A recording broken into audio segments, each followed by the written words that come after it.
আমাদের চ্যানেলের সমস্ত গল্প শুনতে এক্ষুনি সাবস্ক্রাইব করুন আমাদের ইউটিউব চ্যানেলটিকে। বেল আইকনে ক্লিক করতে ভুলবেন না সমস্ত গল্পের আপডেট এবং নোটিফিকেশনস সবার আগে পাওয়ার জন্য। জয়েন করতে পারেন ফ্রিকি ফ্রাইডে স্টোরিজকে আমাদের সমস্ত গল্পের আর্লি অ্যাক্সেস সবার আগে পাওয়ার জন্য।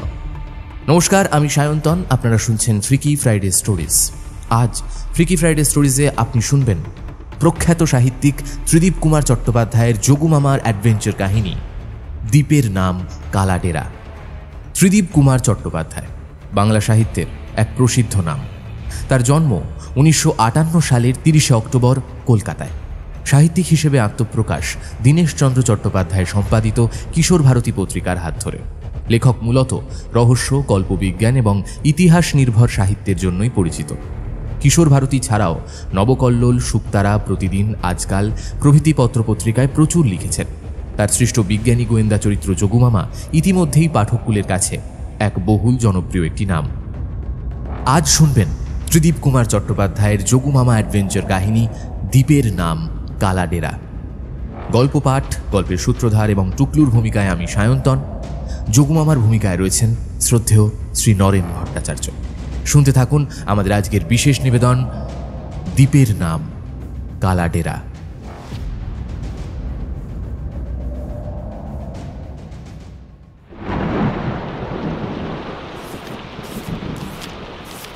কালাডেরা পিকিউলিয়ার নাম। হ্যাঁ স্যার, আমিও বাপের জন্মে শুনিনি। বলছি স্যার, সব বলছি। আপনাকে স্যার যেতেই হবে। অনন্ত সরখেল মাথা নাড়তে নাড়তে বললেন।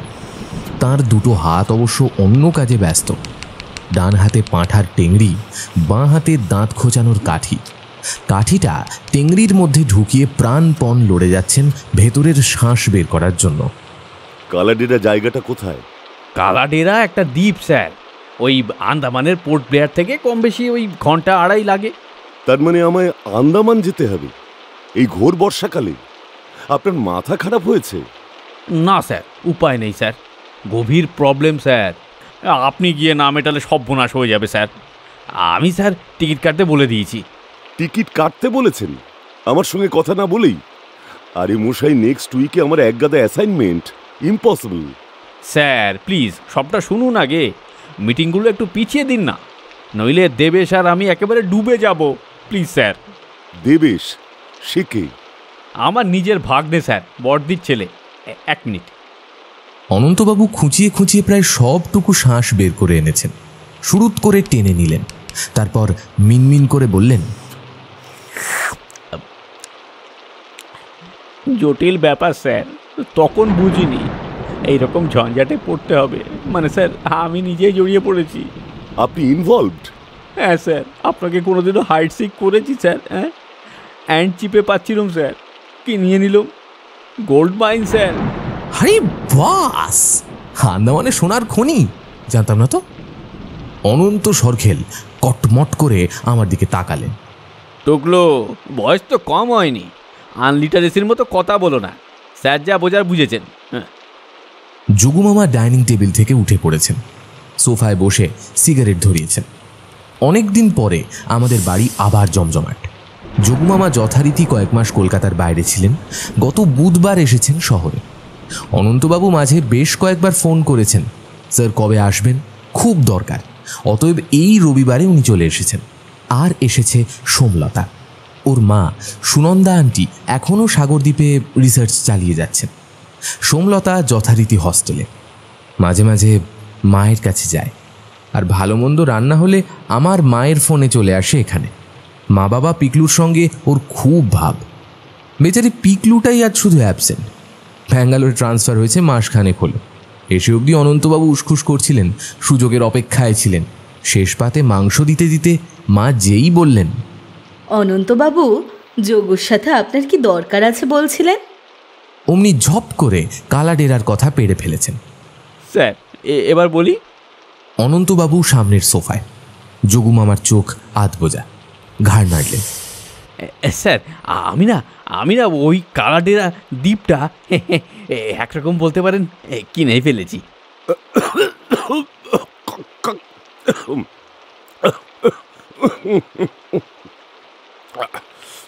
যোগুমামা প্রচণ্ড বিষম খেলেন, কাশতে শুরু করেছেন, গলায় ধোঁয়া আটকে গেছে।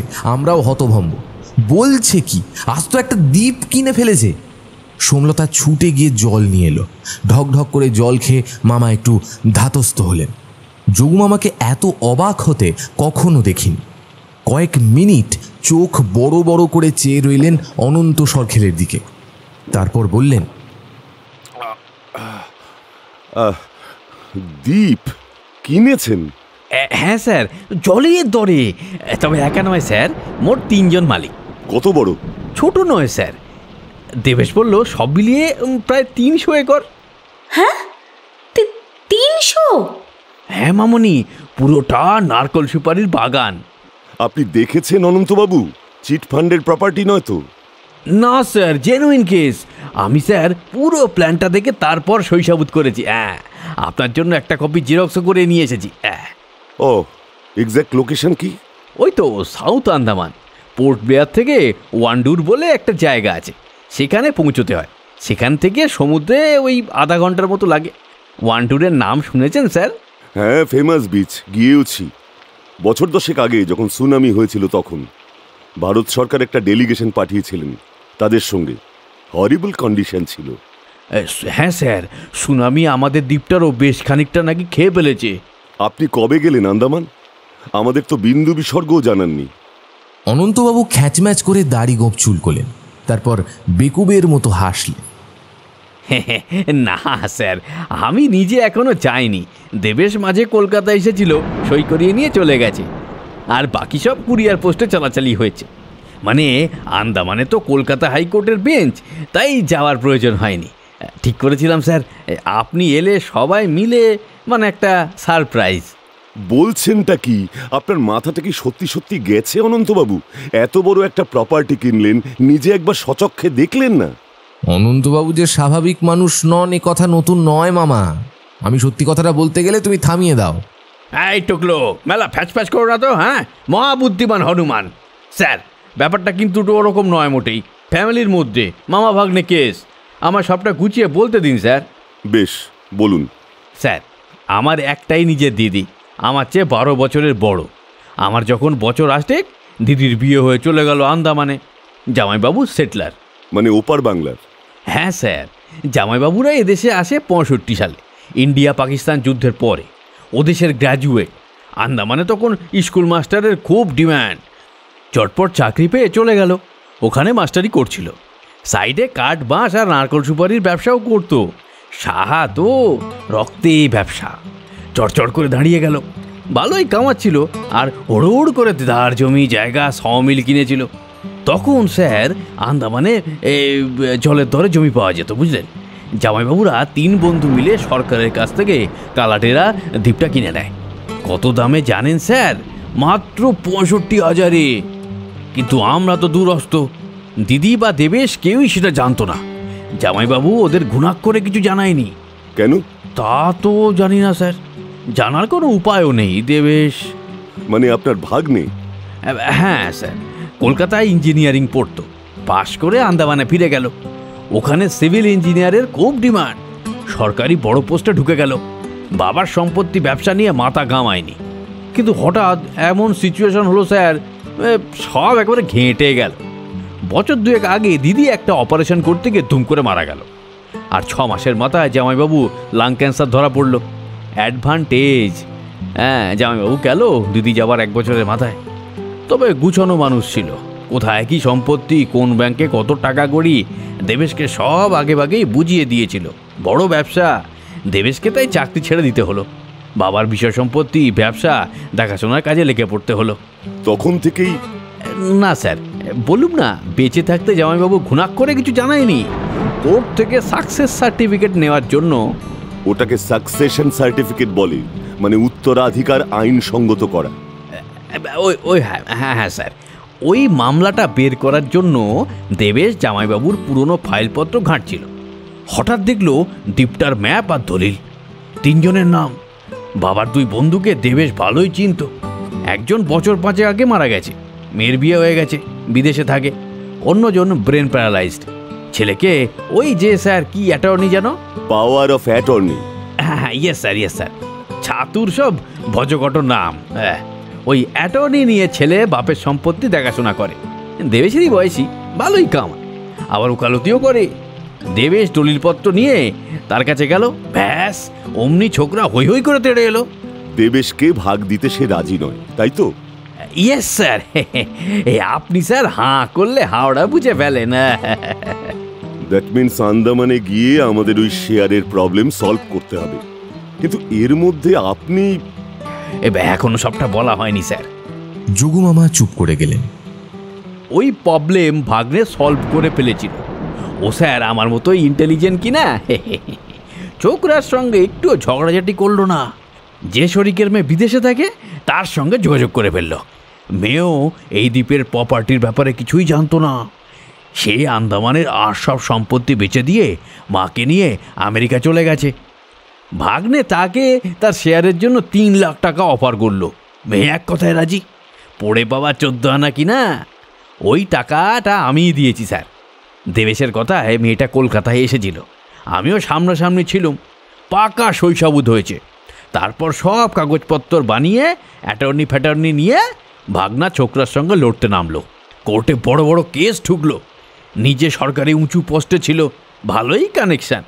তাছাড়া স্যার সত্যি সত্যি তো আমরা দ্বীপে 3 ভাগে 2 ভাগ মালিক। অর্ডার পেয়ে গেল, পুলিশ টুলিশ নিয়ে দ্বীপে গেল, পজিশন নিল। পজিশন? ওটা পজেশন। কি পজেশন? আরে হ্যাঁ, ওই হলো কে। অনন্তবাবু হাত দিয়ে আমায় মাছি তাড়ানোর ভঙ্গি করে বললেন, দখল। এবার বুঝেছ স্যার? এই সব কিছু ঘটেছে 1 বছরের মধ্যে। দেবেশের মধ্যে আমায় বারবার আন্দামান যেতে ডেকেছে। মামা এসো, মামা এসো, তোমার দ্বীপটা দেখে যাও, হ্যাঁ বেরিয়ে যাও। আপনি স্যার নেই, থাকলেও ব্যস্ত। তাই ঠিক করেছিলুম আপনি একটু ফাঁকা হলেই সবাই মিলে বেড়াতে আন্দামান যাব, হই হই করে আসবো। হ্যাঁ, কিন্তু অদ্ভুত প্রবলেম শুরু হয়ে গেল। প্রবলেম? হ্যাঁ স্যার, ওই দ্বীপের পজিশন নিয়ে ভাগ্নে নতুন সব কাজের লেবার আর সিকিউরিটি রাখলো। লেবারদের কাজ বাগান সাফ করা, নারকোল সুপুরি পেড়ে সপ্তাহে 1 দিন পোর্ট ব্লেয়ারে চালান করা। হিসাবপত্র রাখার আলাদা ম্যানেজার রাখলো। সে লেবারদের খরচের টাকা পয়সা দেবে, বিক্রির টাকা ব্যাংকে জমা দেবে। যা ইনকাম তার 2 ভাগ আমাদের, 1 ভাগ ওই ছেলেটার। কিন্তু কি বলবো স্যার, মাস 2 যেতে না যেতেই কালডেরায় মার্ডার। পরপর 3-3টে খুন। খুন? কারা খুন হলো? ওই লেবাররা স্যার। লেবাররা মানে যারা দ্বীপে কাজ করতো? হ্যাঁ স্যার। স্ট্রেঞ্জ, কিন্তু ওদের খুন করছে কে? কেউ না স্যার, এটাই তো অদ্ভুত ব্যাপার। নিজেরা নিজেদের লাশ বানিয়ে দিচ্ছে। ফালতু ব্যাপারে নিজেদের মধ্যে কথা কাটাকাটি থেকে ঝগড়া, তারপর খুনোখুনি। কি ভয়ানক কাণ্ড বলুন তো স্যার। সে কি? লেবাররা কোথাকার লোক? লোকাল? না স্যার, ভাগ্নে বলল বেশিরভাগ আমাদের ওই সাউথ 24 পরগনার লোকজন, কিছু মেদিনীপুরেরও আছে। মেনল্যান্ড থেকে জন খাটতে যায়, বছরে 1 বার দেশে যায়। তাছাড়া স্যার আন্দামানের মানুষেরা খুব নিরীহ, কোনো ঝুট ঝামেলায় থাকে না। আচ্ছা, তারপর? তারপর আর কি স্যার, 3 নম্বর খুনটা হওয়ার পরে পুলিশ কোনো কথা শুনলো না। সব কটাকে কোমরে দড়ি বেঁধে নিয়ে গেল, দ্বীপ সিল করে দিয়ে গেল। তদন্ত কমপ্লিট না হওয়া পর্যন্ত ওখানে যাওয়া যাবে না। সেই থেকে কালডেরা বন্ধ হয়ে পড়ে আছে। আপনার ভাগ্নে কি বলছে? ওই যে বাবার বন্ধুর ছেলে, সে পেছন থেকে কলকাঠি নাড়ছে না তো? কি করে নাড়বে স্যার, ভাগ্নে পুরনো লেবার ছেড়ে দিয়ে সব নতুন লেবার রেখেছিল তো। আমরা তো কোনো থই পাচ্ছি না স্যার, আপনি ছাড়া নো রাস্তা।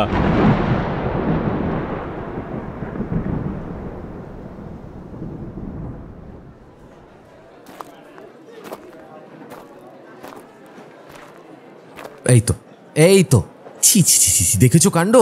কি গো টুকলুদা? কি আর বলবো বলো, এই রকম ব্যাপার আমাদের দেশেই সম্ভব। একটু শ্রদ্ধা নেই, ভালোবাসা নেই। কি হয়েছে বলবে তো? এই দেখো, এই ছবিটা দেখো। এই বিপ্লবীর ছবির নিচে নাম লেখা আছে সুধাংশু সেনগুপ্ত, হবে দাশগুপ্ত। ইনি আমার দাদুর বন্ধু ছিলেন। ওনার ছবি দেখেছি, লেখা অটোবায়োগ্রাফি পড়েছি, দাদুর কাছে ওনার গল্প শুনেছি, ছবি দেখেছি, তাই চিনতে পারলাম। অন্য কেউ তো চিনতেও পারবে না। এরকম আরো কত জঘন্য ভুল যে ছড়িয়ে আছে কে জানে। আমরা দুজনে দাঁড়িয়ে আছি সেলুলার জেলের ফটো গ্যালারির সামনে। সামনে প্রশস্ত প্রাঙ্গণ, তারপর শুরু হয়েছে 3টে 3তলা বিশাল বন্দিনিবাস, টানা ব্যারাক, সারি সারি পাথুরে কুঠুরি, কালাপানির বিভীষিকা। আজ সকালে প্রথম ফ্লাইটে কলকাতা থেকে আমরা 4 জন এসে পৌঁছেছি পোর্ট ব্লেয়ার। এয়ারপোর্টে গাড়ি নিয়ে দেবেশবাবু হাজির ছিলেন। যোগুমামা, সোমলতা আর আমি নেমে গেলাম মোহনপুরায়। গেস্ট হাউস বুক করা ছিল কলকাতা থেকে। অনন্তবাবু ভাগ্নের গাড়িতে চলে এলেন কামরাজনগরে, দেবেশবাবুদের বাড়ি। সন্ধেবেলায় ওদের এখানে আসার কথা। আজ আসার সময় যা একখানা কাণ্ড ঘটালেন অনন্ত সরখেল, গোটা এয়ারপোর্টে শোরগোল পড়ে গিয়েছিল।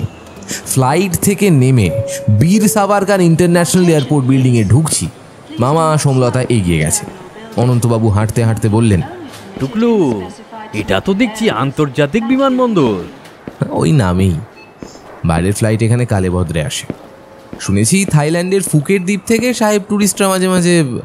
আরে বাবা, আমরাও তো বাইরের লোক নাকি, ইন্ডিয়া থেকে আসছি। ওই দেখো, ওরা তাহলে বসে আছে কেন? মুখ দেখতে দাঁড়াও। দুটো কিউবিক্যালে 2 জন অফিসার বসে আছেন। কিউবিক্যালের গায়ে লেখা ফর ইন্টারন্যাশনাল প্যাসেঞ্জার্স।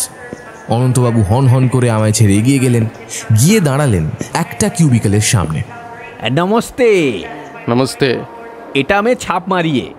হাতে ধরা পাসপোর্টটা গলিয়ে দিয়েছেন তার সামনে। অফিসার ভদ্রলোক পুরো ভ্যাবাচাকা। একবার অনন্তবাবুর মুখের দিকে দেখছেন, আবার একবার পাসপোর্টটা দেখছেন। आप इंडियन है ना? নিশ্চয়ই, শিওর। तब जाइए, ये आपके लिए नहीं है। क्यों नहीं है? हमारा इतना दूर मेनलैंड तक आया है, क्यों नहीं छाप मारेगा? अरे सुनिए सुनिए, इंडियन पैसेंजरों के लिए ये सील ज़रूरी नहीं है। दूसरा कोई कंट्री से जब कोई आता है तब सील मारना पड़ता है। क्यों नहीं लगते? इंडियन पासपोर्ट क्या फालतू जिनिस है? যা বাবা! অফিসার 2 জন রীতিমতো বিপন্ন। একটু একটু করে ভিড় জমছে। অনন্ত সরখেল ছাড়ার পাত্র নন। উনি পাসপোর্টে ইমিগ্রেশন সিল লাগিয়ে তবে ভেতরে ঢুকবেন। তার একটাই কথা, তবে আপনারা কাউন্টার খুলে বসে আছেন কেন? কেন বাইরে ইন্টারন্যাশনাল লিখেছেন? কি জ্বালা! এই সময় যোগুমামা এসে পড়লেন। দূর থেকেই অনন্তবাবুর তর্জন গর্জন তার কানে গেছিল। অনন্তবাবু চলে আসুন, পরে আপনাকে বুঝিয়ে বলবো। ব্যাস, জোঁকের মুখে নুন। অনন্তবাবু রাগত চোখে 2 অফিসারকে দেখতে দেখতে কনভেয়ার বেল্টের সামনে এসে দাঁড়ালেন।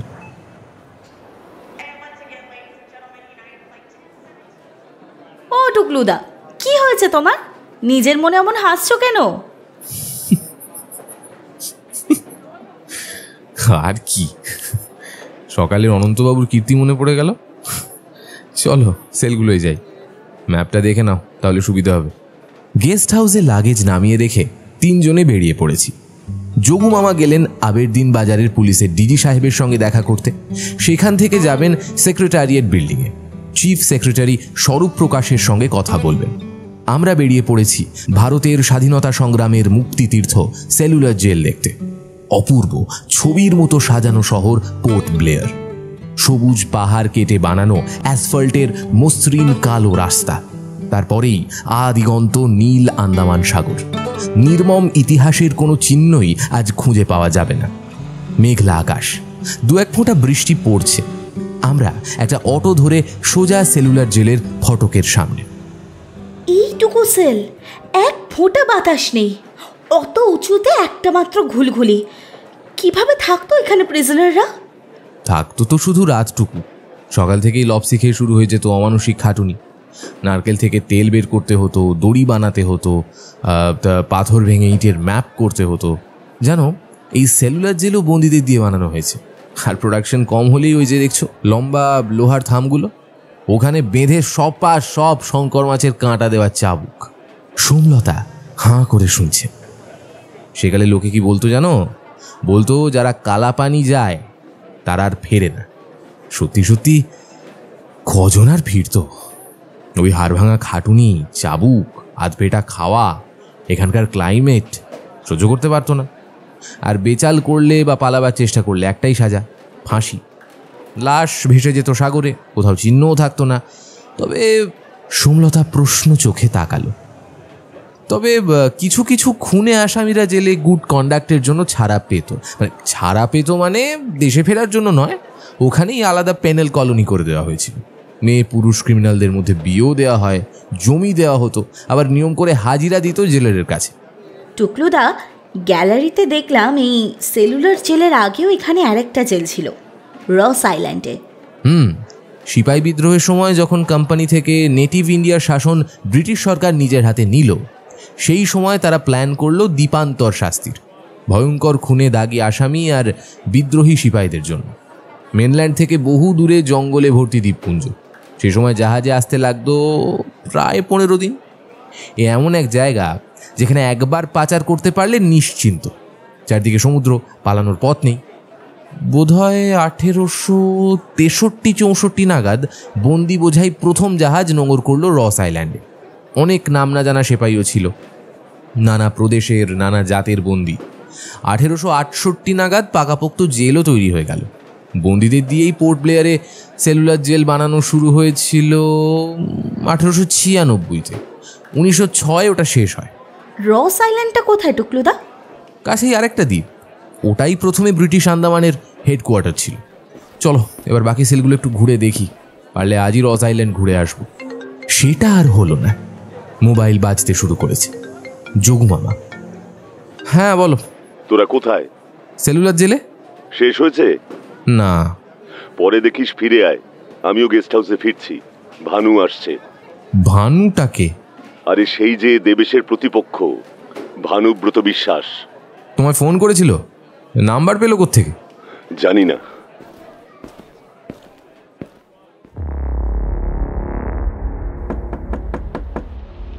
দরজায় 2-3 বার আলতো নক, তারপর মুখ বাড়ালেন। ভেতরে আসতে পারি স্যার? আসুন ভানুবাবু, আপনার জন্যই ওয়েট করছি। প্রায় 6 ফুট লম্বা, শ্যামলা রং, পেটানো শরীর, চশমার ফাঁকে বড় বড় চোখ, দেবেশেরই সমবয়সী মনে হচ্ছে। যোগুমামা ইশারা করতে সামনের সোফায় বসলেন, তারপর ইতস্তত করে বললেন, স্যার আমি ফোন করে দেখা করতে চাওয়ায় নিশ্চয়ই খুব অবাক হয়ে গেছেন। তার চেয়েও বেশি অবাক হয়েছি আপনি আমায় ফোন করায়, কারণ আমার মোবাইল নাম্বার অল্প কয়েকজন ছাড়া কেউ জানে না। ইনফ্যাক্ট মাসখানেক আগেও আমি মোবাইল ব্যবহার করতাম না। আমার সঙ্গে যোগাযোগ করার জন্য সকলকে বাড়ির ল্যান্ড ফোন বা এই ভাগ্নের নাম্বার দেওয়া আছে। আমার খুব কৌতূহল হচ্ছে নাম্বারটা আপনি পেলেন কিভাবে? Excuse me sir, source disclose করতে পারবো না। আমি স্যার এটাও জেনে গেছি কাল পসিবলি আপনার দ্বীপে যাওয়ার প্ল্যান আছে। গুড, আপনার নেটওয়ার্ক বেশ ভালো। ওই বিষয়ে কিছু বলতে এসেছেন বুঝি? হ্যাঁ স্যার, আপনি দ্বীপে যাচ্ছেন খুব ভালো কথা। আমার একটাই অনুরোধ, প্লিজ বায়াসড হবেন না। আপনার সম্পর্কে সব শুনেছি, তার সত্ত্বেও ভালোভাবে দ্বীপটা ঘুরে দেখুন। আমি শিওর হয়তো যেটা দেখার সেটা ঠিক আপনার নজরে পড়বে। আপনি একটু খুলে বলবেন? না না, আপনার কথাতেও আমি বায়াস হচ্ছি না। অন্য কাউকে আপনার কথা বলবো না, আপনি নিশ্চিন্ত থাকতে পারেন। ভানু আমার আর সমলতার দিকে তাকালেন। মামা বললেন, আমার রিলেটিভ, ওদের নিয়ে দুশ্চিন্তা করবেন না। সোমলতা গেস্ট হাউসের তেলেগু কোয়ার্টারকে বলে রেখেছিল। সে 4 কাপ চা এবং প্লেটে প্রচুর বিস্কুট রেখে গেল। ভানু চা খেতে খেতে বললেন, মনে হয় আপনি যা শুনেছেন বোধহয় সবটা ঠিক নয় স্যার। কালাডেরা দ্বীপটা 3 বন্ধু মিলে কিনেছিল লাস্ট 60s-এ, এটা ফ্যাক্ট। তারপর 90 সালে 3 বন্ধুর মধ্যে একটা মিউচুয়াল সেটেলমেন্ট হয়। দেবেশের বাবা আর মিতালির বাবা কালাডেরার পুরো মালিকানা আমার বাবাকে দিয়ে দেন। তার বদলে পোর্ট ব্লেয়ারে, হ্যাভলকে, অন্য যেসব জমি বা করাতকল ছিল সেগুলো তারা আলাদা আলাদা মালিক হয়ে যান। মিতালি মিন্স যিনি এখন বিদেশে থাকেন? হ্যাঁ স্যার, যে জন্য দেবেশের বাবা বেঁচে থাকতে কখনো ছেলেকে কালাডেরা দ্বীপের প্রপার্টির বিষয় বলেননি। মিতালিও কিছু জানতো না। পরে দেবেশ তাকে বলায় সে খুশি হয়, টাকা পেয়ে সঙ্গে সঙ্গে কাগজে সই করে দেয়। যোগুমামা একটা সিগারেট ধরালেন, ধোঁয়া ছেড়ে বললেন, এই যে মিউচুয়াল সেটেলমেন্ট, এর কোনো লিখিত কাগজপত্র হয়নি? না স্যার, সবটাই ভার্বাল। 3 বন্ধুর সম্পর্ক এতটাই স্ট্রং ছিল, কেউ এটা নিয়ে মাথা ঘামাননি। জলের দরে ওরা এরকম অগাধ প্রপার্টি কিনেছিল। আমার কাছেও স্যার অন্যান্য প্রপার্টি পেপারস আছে যেগুলো জয়েন্টলি কেনা হয়েছিল। তাদের কিছু কিছু দেবেশ বা মিতালি যাদের বেঁচেছে তারা ভোগ দখল করছে, কিন্তু ওগুলো ক্লেম করতে গেলে মামলা, মোকদ্দমা, মানে অনেক দূর পর্যন্ত গড়াবে। কাজ করব না মামলা করব স্যার? বুঝলাম। যদি আপনার কথা বিশ্বাসও করি, তবু বলতে বাধ্য হচ্ছি ভার্বাল সেটেলমেন্টের কোনো মূল্য নেই, অন্তত আইনের চোখে। দেবেশ আপনার মুখের কথা বিশ্বাস করে প্রপার্টির রাইট ছাড়বেই বা কেন? তাকে তো তার বাবা কিছু বলে যাননি। ঠিক বলেছেন স্যার, আপনার যুক্তি মেনে নিচ্ছি। একটা কথা শুধু ভেবে দেখবেন স্যার, আমি ওই দ্বীপে নারকেল সুপারি বাগান মেনটেন করছিলাম প্রায় 10 বছর, কোনো খুন খারাপই হয়নি। দেবেশ কাস্টাডি নিয়েছে মাত্র মাস চারেক। কেমন ঘটলো? লেবাররা নিজেদের মধ্যে মারদাঙ্গা শুরু করলো, হঠাৎ খেপে উঠলোই বা কেন? রাইট, আমাদের নিশ্চয়ই দেখতে হবে। আপনি এ ব্যাপারে কিছু বলতে চান? না স্যার, জানলেও বলা উচিত না। নিজের চোখে দেখলে কিছু না কিছু আঁচ পাবেন স্যার। ধর্মের কল বাতাসে নড়ে, তাই না স্যার? যোগুমামা ঘাড় নাড়লেন। বলতে বলতে কাঁধের ঝোলা থেকে ভারী সুন্দর দেখতে দুটো শঙ্খ বের করে সেন্টার টেবিলে রাখলেন। এই দুটো রেয়ার স্পেসিমেন আপনার জন্য এনেছি স্যার, আমার পক্ষ থেকে গিফট। বাহ, খুব সুন্দর, থ্যাংক ইউ। শেষ কথাটা বলে যাই স্যার, দেবেশ কালাডেরা রাখতে পারবে না, আমায় ফিরিয়ে দিতে হবে। তাই আপনি সরাসরি চ্যালেঞ্জ ছুড়ে দিচ্ছেন? হ্যাঁ স্যার, চ্যালেঞ্জ নয়, কিন্তু এটাই ঘটবে, আপনি দেখে নেবেন। আর একটা ইনফরমেশন স্যার, আমার নিজেরও একটা দ্বীপ আছে কালাডেরার মতোই, ওখানেও নারকেল সুপুরির বাগান, মেছো ঘেরা। Very good. সেটা কোথায়? কালাডেরার ঠিক পাশে। চলি স্যার, গুড নাইট। ভানু হন হন করে বেরিয়ে গেল। পিকিউলিয়ার লোক, তাই না মামা? হঠাৎ খুব উত্তেজিত হয়ে উঠল। আঙ্কেল, একটা ব্যাপার লক্ষ্য করেছেন? ভদ্রলোকের 2 পায়ে 2 রকমের চপ্পল। Good observation. আসলে আমাকে নিয়ে আসায় ভানুব্রত খুব টেনশনে পড়ে গেছে, কিন্তু আমায় হঠাৎ এক জোড়া শাঁখ দিল কেন? স্ট্রেঞ্জ। মাঝখানে পিচ ঢালা রাস্তা। গ্যারাচার্মা পেরিয়ে আসার পর থেকেই শহর শেষ। দুদিকে গ্রাম, টিনের একতলা ছোট ছোট বাড়ি, চারিদিকে গাছগাছালির বাগান, ঠিক যেন আমাদের এক টুকরো বাংলা। এখন দুদিকে শুধু জল আর জল, মাঝে মাঝে মাথা তুলে দাঁড়িয়ে আছে কয়েকটা গাছ। দেবেশদা, এখানে মাছ চাষ হয়? মাছ কেন বলো তো? এই যে জলাভূমি, বিল, ভেড়ির মতো।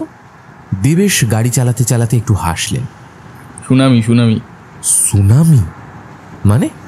মানে ওই সুনামির সময় আফটার শকে এইসব জায়গায় সমুদ্রের জল ঢুকে গিয়েছিল, সেই জল আর বেরোয়নি, হয়তো কোনো দিন বেরোবেও না। বার্মা প্লেট নাকি সরে গেছে, আর তার জন্যেই এই সাউথ আন্দামানের এই পার্টটা প্রায় 3 ফুট বসে গেছে। অনেক জমি তলিয়ে গেছে সমুদ্রে। মাই গড, তুমি কি টেকটনিক প্লেটের কথা বলছো?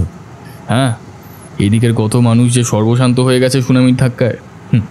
আর মিডিল বা নর্থ আন্দামানে?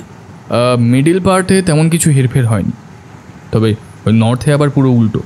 সেখানে আবার সি লেভেল থেকে গ্রাউন্ড উঠেছে, সমুদ্রে নতুন জমি জেগেছে, সেই সকল জমিতে চাষবাস শুরু হয়েছে। আবার যাদের সি কোস্টের কাছে জমি ছিল তারা ফোকটে অ্যাডিশনাল জমি পেয়ে গেছে। দুটো গাড়ি বোঝাই হয়ে চলেছি কালাডেরা দ্বীপে। আমাদের সঙ্গে এসেছে দেবেশবাবুর স্ত্রী কুমকুম আর মেয়ে পাপড়ি। কুমকুম ইংলিশ মিডিয়াম স্কুলে পড়ান, এখন সামার ভ্যাকেশন। পাপড়ি বোর্ড এক্সাম দিয়েছে, রেজাল্ট বেরোনো পর্যন্ত ছুটি। আর এসেছেন 2জন পুলিশ অফিসার এবং একজন আর্মড গার্ড। দেবেশের গাড়িতে ওর স্ত্রী মেয়ে ছাড়া উঠেছি সোমলতা আর আমি। পেছনে পুলিশের স্করপিওতে যোগুমামা ও বাকিরা। সোমলতা হঠাৎ বলল, আচ্ছা দেবেশদা, আপনাদের মতো প্রাইভেট ওনারশিপে এরকম আরও দ্বীপ আছে? হ্যাঁ, কিন্তু কেন বলো তো? না, এমনি, জাস্ট কিউরিওসিটি। ও আচ্ছা, হ্যাঁ, আসলে 60-70-এর দশকে তখন সরকারের আমলে জলের দামে ল্যান্ড দেওয়া হয়েছিল, তো তখন অনেকে গোটা দ্বীপও কিনে ফেলে। সরকার চেয়েছিল এইসব দ্বীপে প্রাইভেট ওনাররা চাষবাস বা বাগান করুক, রেভিনিউ জেনারেশন হোক। এখন নতুন করে আর তেমন দিচ্ছে না, সরকার থেকে নিজেরাই ফার্মিং করছে। তবে এখনও কিন্তু দ্বীপ কেনা বেচা চলছে, মালিকানা বদল হয়েছে বটে।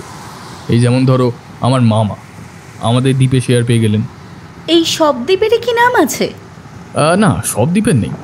ব্রিটিশ আমলে অনেকগুলো দ্বীপের নাম দিয়েছিল কিন্তু সাহেবরা, পরে সেটেলাররাও কিছু নাম দেয়। আচ্ছা, ওই কালাডেরা নামটা কি ব্রিটিশ আমলের? দেখো, আমার মনে হয় যে হয়তো যেই সাহেব সার্ভে করেছিল তারই হয়তো নাম ছিল কার্লস, তারই হয়তো ডেরা। তাই জন্যেই কার্লস ডেরা থেকে হয়তো অপভ্রংশ হয়ে কালা ডেরা।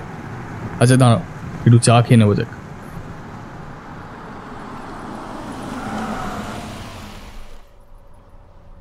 কপালে দুর্ভোগ একেই বলে। মজ করে চা বিস্কুট খেয়ে দেবেশ একটা সিগারেট ধরালেন। গাড়িতে উঠতে গিয়েই চোখ কপালে। যা চুলে টায়ার পাংচার! উফ বাবা, এই আজকাল উবু হয়ে টায়ার পাল্টাতেও বহুত কষ্ট হয়। আমি হেল্প করে দিচ্ছি দেবেশ দা, নো প্রবলেম। আরে এমনিতেই তো লেট করে ফেলেছি, জোয়ার আসার আগে পৌঁছতেই হবে, সময় নেই। গাড়ি সাইড করে চটপট লেগে পড়েছি। হঠাৎ ফাঁকা রাস্তায় দূর থেকে গাড়ির শব্দ। সবুজ স্যান্টো, কালো কাঁচ তোলা, শাঁ শাঁ করে আমাদের পাশ কাটিয়ে সামনের দিকে ছুটে গেল।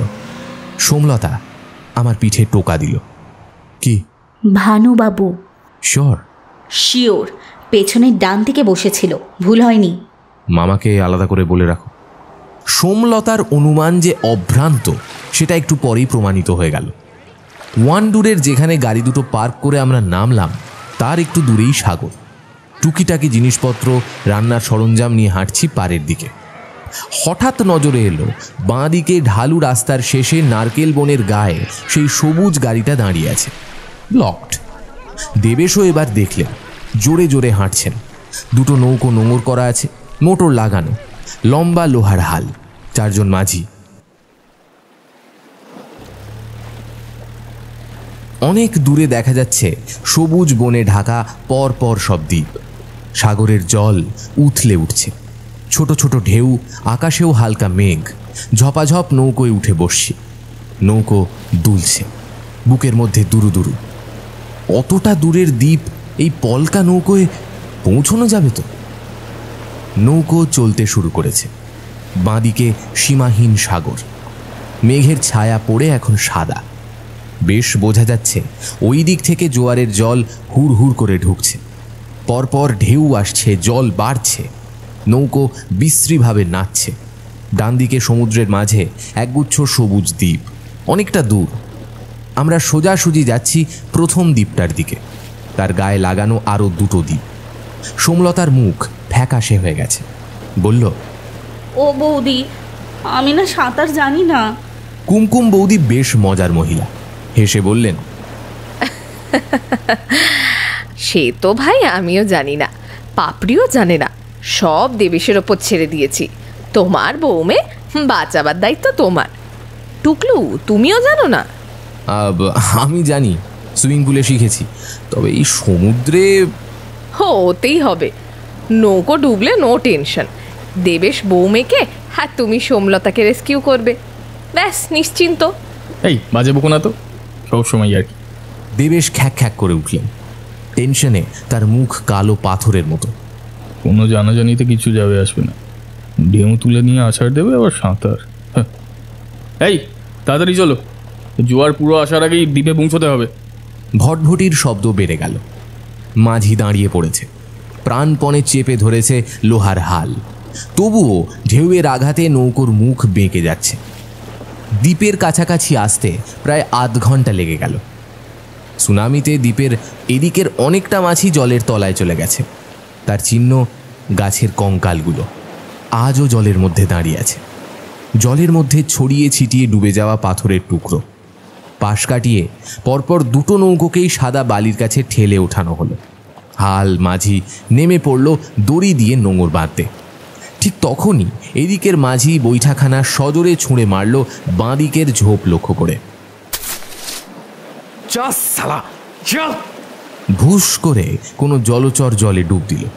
শুধু তার চোখ দুটো দেখতে পেয়েছি।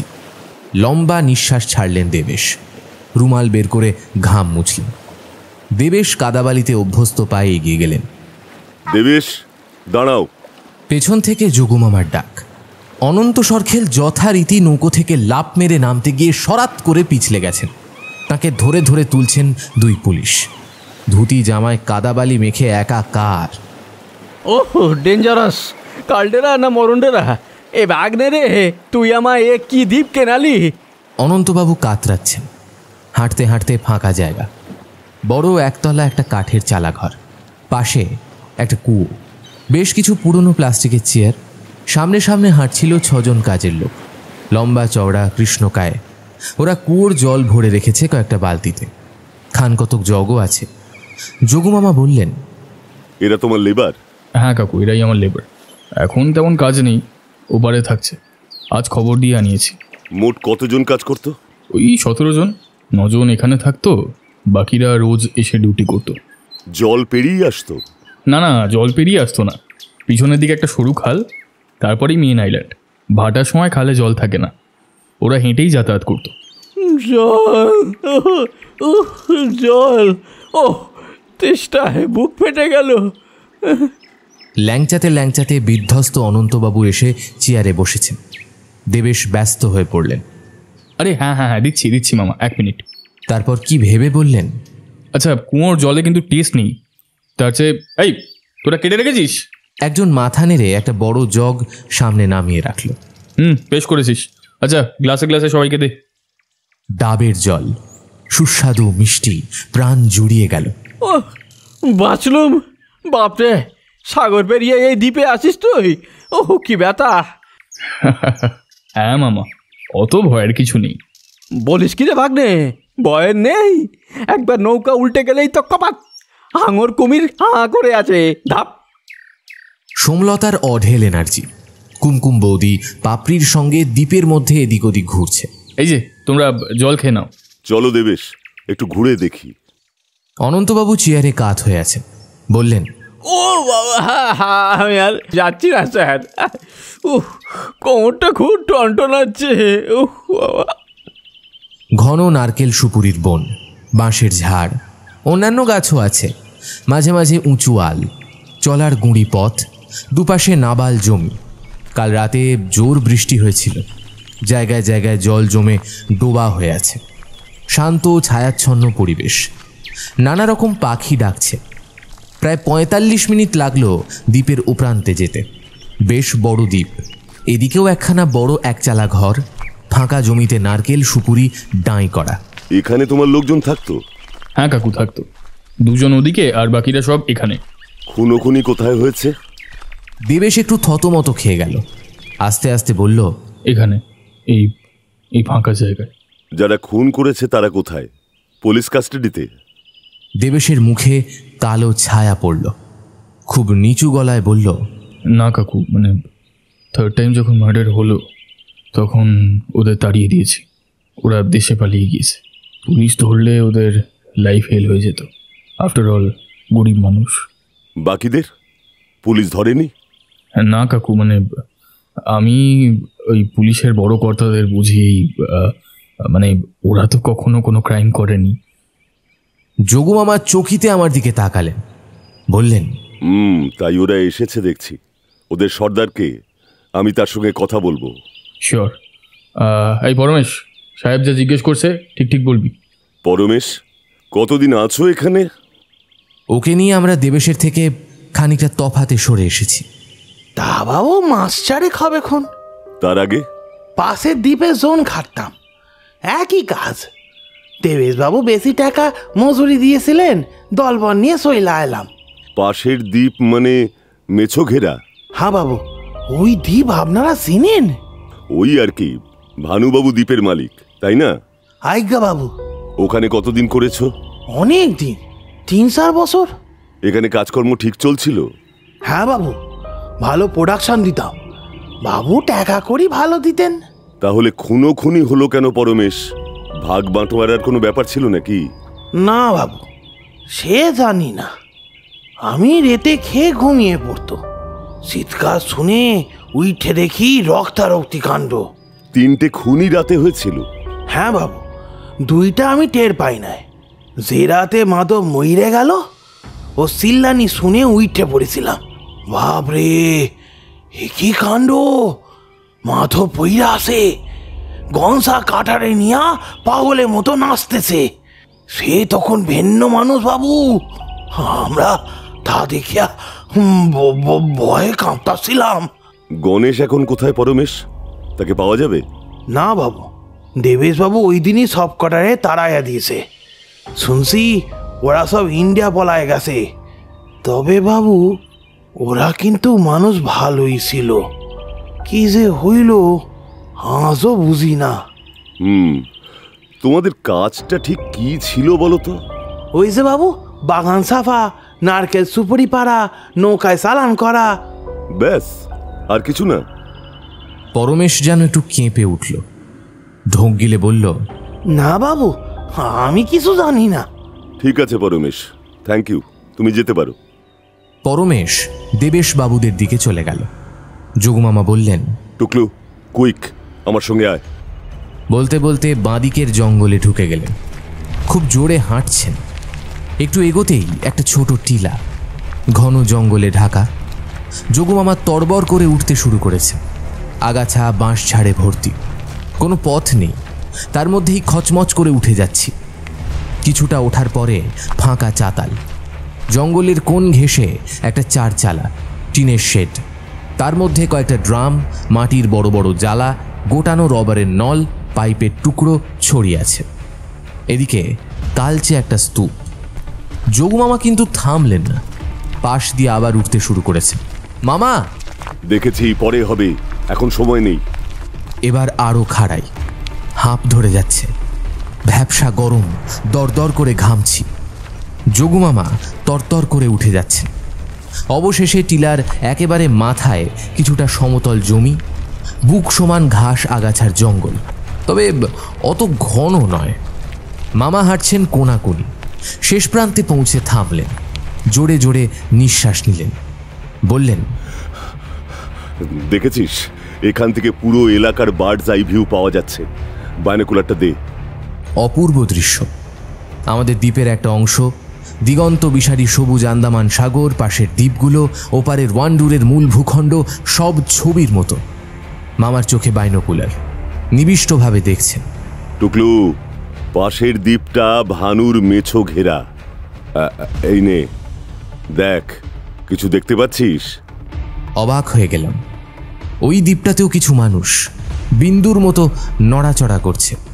দ্বীপের মধ্যে একটা দোতলা কাঠের পাকা বাড়ি। ভালো করে দেখ, এনিথিং স্পেশাল? হ্যাঁ মামা, দুজন শহুরে মানুষ, প্যান্ট শার্ট পরা। বাকিদের লেবার মনে হচ্ছে। ওরা বাড়ি খুঁড়ে খুঁড়ে কিছু বের করছে। একজন ওদের ইনস্ট্রাকশন দিচ্ছে। রাইট, একটা কাজ কর, আমার মোবাইলটা সার্চ কর। কাল ভানু ফোন করেছিল বিকেল 4টে নাগাদ, 9434। হ্যাঁ, এই নাম্বার দিয়ে বোধহয় শুরু। হ্যাঁ, কিন্তু কি করব? নাম্বারটা লোকেট করে তোর মোবাইল থেকে একটা ফোন কর। I want to be sure কোন লোকটা ভানু। যদি ধরে কি বলবো? কিছুই বলবি না, কেটে দিবি। কর, কুইক।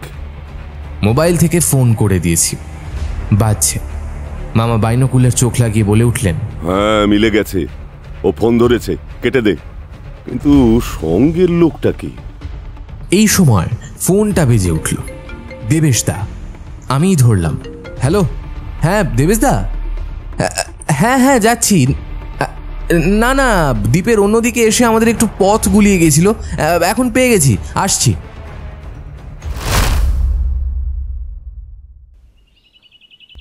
মামা, কাল রাত থেকে কয়েকটা প্রশ্ন মাথার মধ্যে ঘুরঘুর করছে, তোমার সঙ্গে একটু শেয়ার করতে চাই। বল।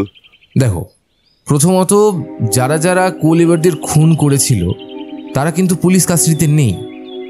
দেবেশবাবু তাদের তাড়িয়ে দেন এবং পুলিশ ধরার আগেই তারা যাতে ভারতে পালিয়ে যায় তার ব্যবস্থা করে। কেন? অনন্তবাবুকে ঠিক কথা বলেননি দেবেশবাবু, তাই তো? হ্যাঁ, দেবেশ ধামাচাপা দিয়েছে। বোধহয় ওদেরকে জেরা করলে এমন কিছু তথ্য পাওয়া যেত যেটা হলে কেঁচো খুঁড়তে সাপ বেরোতো, দেবেশের এগেনস্টে যেত। ওই লেবারদের মধ্যে একমাত্র ওদের সর্দার পরমেশ ওই সময় ছিল, অনলি আই উইটনেস। দ্বিতীয়ত, টিলার চাতালে ওই ড্রাম টামগুলো কিসের? ওখানে কি কিছু তৈরি হতো? তাই মনে হয়। ভেবেছি আজ দুপুর দুপুর কালাডেরায় আবার যাব, দেবেশকে না জানিয়ে। অলরেডি আমি পুলিশকে ইনফর্ম করেছি, প্রয়োজনে রাতে থাকতে হতে পারে। ওই দ্বীপে না থাকলে মিস্ট্রি ক্র্যাক করা সম্ভব নয়। ও মামা, তুমি যাবে? দারুণ।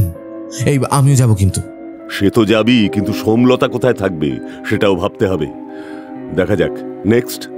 তৃতীয়ত, কাল পাশের দ্বীপ মেছো ঘেরায় যে দুজনকে দেখলাম একজন ভানুবাবু, সে ওই দ্বীপের মালিক, কিন্তু তার সঙ্গে আমরা আরেকজনকে দেখেছি। তিনি কে, আর ওরা ওখানে করছিলেনটাই বা কি? Very good question. Important point হতেই পারে ওই লোকটার সঙ্গে রহস্যের সুতো কোথাও না কোথাও বাঁধা আছে। আর আমার কাছে আরও একটা জলজ্যান্ত ক্লু আছে। ওয়েট, আমি শিওর সেটা দেখলে তোমাদের দুজনেরই মাথা ঘুরে যাবে। সোমলতা মুচকি হেসে মাথা নাড়তে নাড়তে বলে উঠল। এতক্ষণ চুপচাপ শুনে যাচ্ছিল, একটাও কথা বলেনি। আমরা তিনজন এখন গেস্ট হাউসের ব্রেকফাস্ট টেবিলে। পুরি তরকারি মিষ্টি শেষ, চা পর্ব চলছে। গতকাল কালাডেরা থেকে ফিরতে ফিরতে 7টা বেজে গেছিল। অনন্তবাবুর কোমরের ব্যথা এমন বেড়ে যাচ্ছিল, বাধ্য হয়ে তাকে নিয়ে অর্থোপেডিক সার্জনের কাছে গেছিলাম। যোগুমামা অবশ্য সেখান থেকে কাজ আছে বলে পুলিশের গাড়িতেই বেরিয়ে যান। আমরা ফিরে আসি গেস্ট হাউসে। সাংঘাতিক মেয়ে, কাল অতক্ষণ ওর সঙ্গে কাটালাম, এ বিষয়ে কিচ্ছুটি বলেনি। তাই নাকি? তবে তো দেখতেই হচ্ছে মামুনি। ঠাট্টা করছেন আঙ্কেল? আমি কিন্তু সিরিয়াসলি বলছি, জল জ্যান্ত প্রমাণ, জীবন্ত, বুঝলেন? জীবন্ত? কোথায়? দেখাবো না, কারণ তার আগে আমার পুরো কথা শুনতে হবে। বলো। কাল আপনি আর টুকলুদা হঠাৎ হাওয়া হয়ে গেলেন। কুমকুম বৌদি আর পাপড়ির সঙ্গে আমি ঘুরছিলাম দ্বীপের মধ্যেই। নানান গল্পগুজব হচ্ছিল। কুমকুম বৌদিরা অরিজিনালি বেলঘড়িয়ার লোক। ওখানে ওদের বাড়ি ঠাড়ি জ্ঞাতিরাও আছে, এমনকি ঠাকুমাও বেঁচে। বাবা সরকারি চাকরিতে স্পেশাল প্রমোশন নিয়ে আন্দামান চলে যান। জায়গাটা তার ভালো লেগে যায়, তার সঙ্গে প্রচুর কাজ এবং ইনকামের স্কোপ। ওখানেই তিনি সেটেল করে গেলেন। একমাত্র মেয়েকে লেখাপড়া করালেন। তবে মেইনল্যান্ডের সঙ্গে তার যোগাযোগ ছিল। এখনও বছরে একবার সবাই মিলে আসেন। সোমলতা ধান ভানতে শিবের গীত শুরু করলো নাকি? আমায় উসখুস করতে দেখে সোমলতা ক্ষুণ্ণ কণ্ঠে বলল, টুকলুদা, অত ইম্পেশেন্ট হয়েও না। কোথায় কার সঙ্গে কি লিঙ্ক আছে কেউ কি বলতে পারে? না না মামুনি, বলে যাও। কুমকুম বৌদি খুব স্ট্রেট ফরওয়ার্ড মহিলা। এসব সম্পত্তি দখল নিয়ে কোর্ট কাছারি প্রথম থেকে অপছন্দ করছিলেন। তবে কথা বলে যা বুঝলাম, ভানুবাবুর সঙ্গে আগে এদের ফ্যামিলির যথেষ্ট ঘনিষ্ঠতা ছিল। আর এই মামলা মোকদ্দমার জন্যই যা নষ্ট হয়ে গেছে, সেটা কুমকুম বৌদির খুব খারাপ লাগে। ওনার কথা হচ্ছে যে টাকার জন্য এসব করে হবেটা কি? তাদের একটাই মেয়ে, পাপড়ি। এমনিতেই ওদের যথেষ্ট টাকা করিয়াছে। মাঝখান থেকে টেনশনে দেবেশদা শরীর খারাপ হয়ে যাচ্ছে। হাটে গোলমাল ধরা পড়েছে। কিন্তু দেবেশদা বেসিক্যালি একগুঁয়ে স্বভাবের লোক। কুমকুমদি কিছু বলতে গেলেই রেগে উঠছেন, হুলুস থুলুস করছেন। সেই ভয় কুমকুমদি আর কিছু বললেন না। তবে কথা বলে যেটা বুঝেছি, কুমকুম বৌদি মনে মনে চান যে কিছু টাকা নিয়ে দেবেশদা দ্বীপটা ভবানীবাবুকে ফেরত দিয়ে দিই। তার জন্যে দেবেশদাকে যদি একটু মাথা নিচুও করতে হয়, তাতে উনি রাজি। মাথা নিচু করতে হয়? এই কথা বলছো কেন মামুনি? নইলে উনি প্রাণীটা আমায় দেবেন কেন? আর বলবেনই বা কেন যে এটা ডক্টর মুখার্জিকে আলাদা করে দিও? হয়তো এর মধ্যেই সব রহস্যের উত্তর উনি খুঁজে পাবেন। রহস্যের উত্তর? স্ট্রেঞ্জ। এবার অন্তত দেখাও। দেখাচ্ছি আঙ্কেল, জাস্ট অ্যানাদার 2 মিনিটস। দ্বীপের মধ্যে ঘুরতে ঘুরতে আমরা পশ্চিম দিকের পাড়ের কাছে এসে পড়েছিলাম। নারকেল গাছের পরেই খানিকটা বালি, তারপর সমুদ্র। গাদা গাদা ঝুনো নারকেল পড়েছিল বালিতে। পা দিয়ে টোকা মেরে মেরে পাপড়ি খেলছিল। হঠাৎ দেখে কি একটা নারকেল এমনি এমনি নড়ছে। কি ব্যাপার? ভেতরে কি কিছু আছে? এই ভেবে আমি কুমকুম বৌদিকে দেখালাম। ও নারকেলটা হাতে তুলে দেখল, তারপর হেসে পাপড়িকে বলল যে চট করে একজন লেবারকে ডেকে নিয়ে আনতে। লেবারটা এলে তাকে বলল নারকেলটা ফাটিয়ে দিতে। আছাড় মেরে ফাটানোও হলো। অমনি ভেতর থেকে উনি বেরিয়ে এলেন। নিয়ে আসছি আঙ্কেল, ওয়েট। আমরা টান টান হয়ে অপেক্ষা করছি। আধ মিনিটের মধ্যে জল ভর্তি মগ হাতে সোমলতা ঘর থেকে বেরিয়ে এলো। মগটা রাখলো টেবিলে। এই যে দেখুন, আমি একে জলের মধ্যে রেখেছি। আমরা স্তম্ভিত। দারুণ চিত্র বিচিত্র একটা শঙ্খ, জীবন্ত, মগের মধ্যে নড়াচড়া করে বেড়াচ্ছে। নারকেলের মধ্যে এই শঙ্খ ছিল? তুমি ঠিক দেখেছো মামুনি? দেখেছি মানে? আমার সামনেই তো নারকেল ফাটিয়ে ওকে বের করা হলো। কিন্তু আমার প্রশ্ন হচ্ছে, আপনারা কি ঠিকঠাক দেখছেন? এটা শঙ্খই তো? মানে তাহলে তাহলে এটা কি? সেটাই তো প্রশ্ন আঙ্কেল। আমি বায়োসায়েন্সের স্টুডেন্ট। সেই নলেজ থেকে জানি শঙ্খ বা নঞ্চ মোলাস্কা অর্থাৎ শামুক, ঝিনুক এদের জাত ভাই। ওদের কিন্তু কোনো দাঁড় থাকে না। দাঁড় থাকে অর্থপোড়া শ্রেণীর, যেমন চিংড়ি, কাঁকড়া, আরশোলা এদের। কিন্তু ভালো করে লক্ষ্য করে দেখুন, এই প্রাণীটি দাঁড় দিয়ে চলাফেরা করছে। তাই তো, অদ্ভুত। শাঁখটা দাঁড়া বের করে মগের মধ্যে ঘুরছে, বেরোবার চেষ্টা করছে। তাহলে কি নতুন কোনো অজানা প্রাণী আবিষ্কার হলো? এই প্রাণী এখানে যথেষ্ট পরিচিত, নইলে কুমকুম বৌদি সোমলতাকে দিয়ে ওই কথাটা বলাতেন না। আমার বিস্ময়ের ঘোর কেটে যাওয়ার আগে যোগু মামা টেবিল থেকে মোবাইলটা তুলে নিয়েছেন। Hello Ramesh, good morning. Yes, doctor Mukherjee here. Yes, I am in Andaman. Can you get me the contact number of the Director of Ocean Science Andaman? Or you can tell him to contact me at this number. I need to talk to him urgently. Okay, thank you.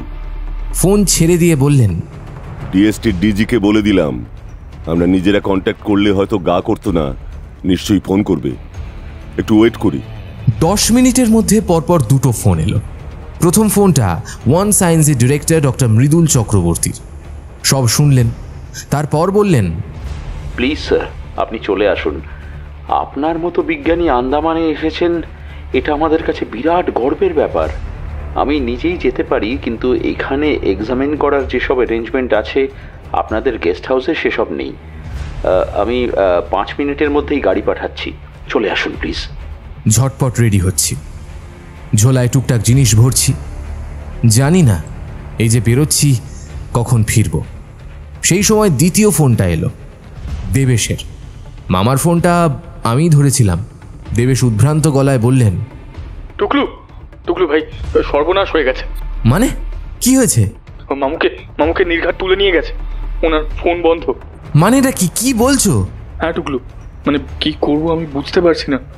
ভালো মানুষটাকে নিশ্চয়ই kidnap করেছে। আমি sure ওই ভানু করিয়েছে। এবার আমায় blackmail করবে। কি করে ঘটলো? অনন্তবাবু তো তোমাদের বাড়িতেই ছিলেন, ওরা কি বাড়ি থেকে তুলে নিয়ে গেছে? না, বাড়ি থেকে নয়। তবে আসলে মামুর কোমরের ব্যথা কিছুতেই কমছিল না।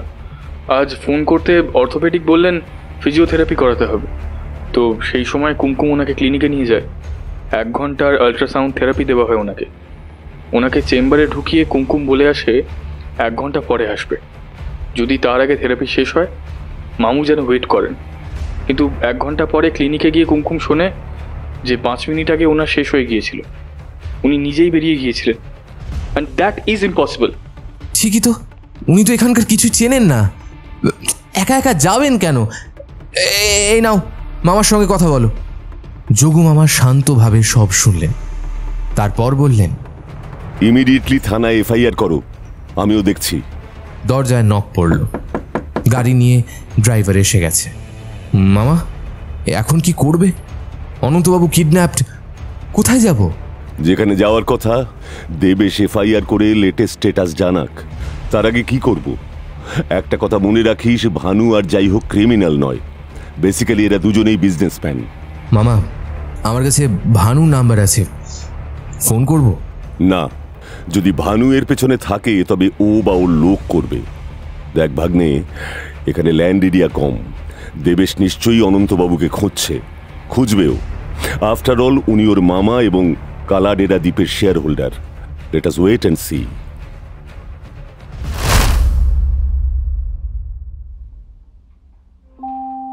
ডক্টর চক্রবর্তী শশব্যস্ত হয়ে উঠে দাঁড়ালেন। আসুন। আমরা বসলাম। সোমলতার ব্যাগ থেকে জল ভর্তি পলিথিন প্যাকেটটা বের করল। ডক্টর চক্রবর্তী জল শুদ্ধ ঢেলে দিলেন টেবিলে রাখা মস্ত বড় বিকারের মধ্যে। অদ্ভুত শঙ্খটা বিকারের মধ্যে দিব্যি ঘুরে বেড়াতে লাগলো। যোগুমামা পকেট থেকে ভানুর উপহার দেওয়া 2টো শঙ্খকেও বের করে রাখলেন টেবিলে।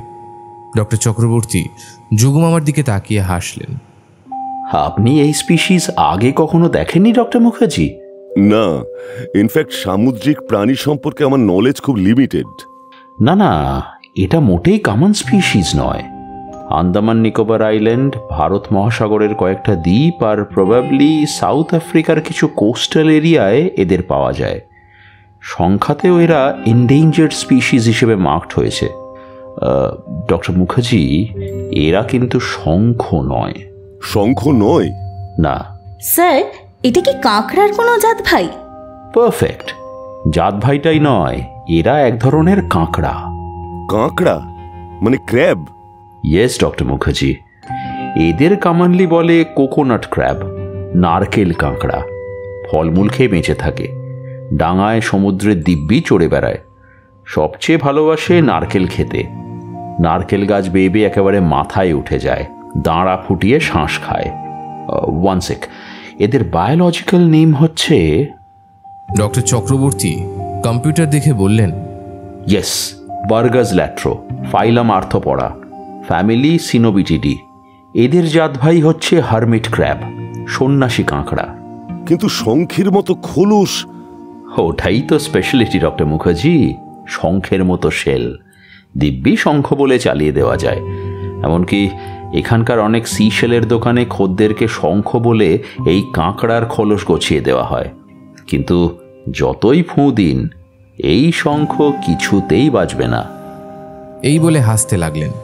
তারপর টেবিলের দিকে আঙুল তুলে বললেন, এই তো আপনি নিজেই নিয়ে এসেছেন। এই দেখুন, এটা জেনুইন শঙ্খ, আর এটা শঙ্খ কর্কট, শাঁখ কাঁকড়া। যোগুমামা গম্ভীর হয়ে মাথা নাড়ছেন। কয়েক সেকেন্ড পরে বললেন, একটা কথা বলুন ডক্টর চক্রবর্তী, এই কাঁকড়ায় কি বিষ আছে? বিষ? না, তেমন তো শুনিনি। বরঞ্চ যতদূর জানি, দাঁড়ান, আমাদের এখানে একজন সিনিয়র জুওলজিস্ট এই স্পিসিস নিয়ে অনেক দিন ধরে রিসার্চ করছেন। এদের স্পেশালি ব্রিডিং করাচ্ছেন, ডক্টর সূর্য মাইতি।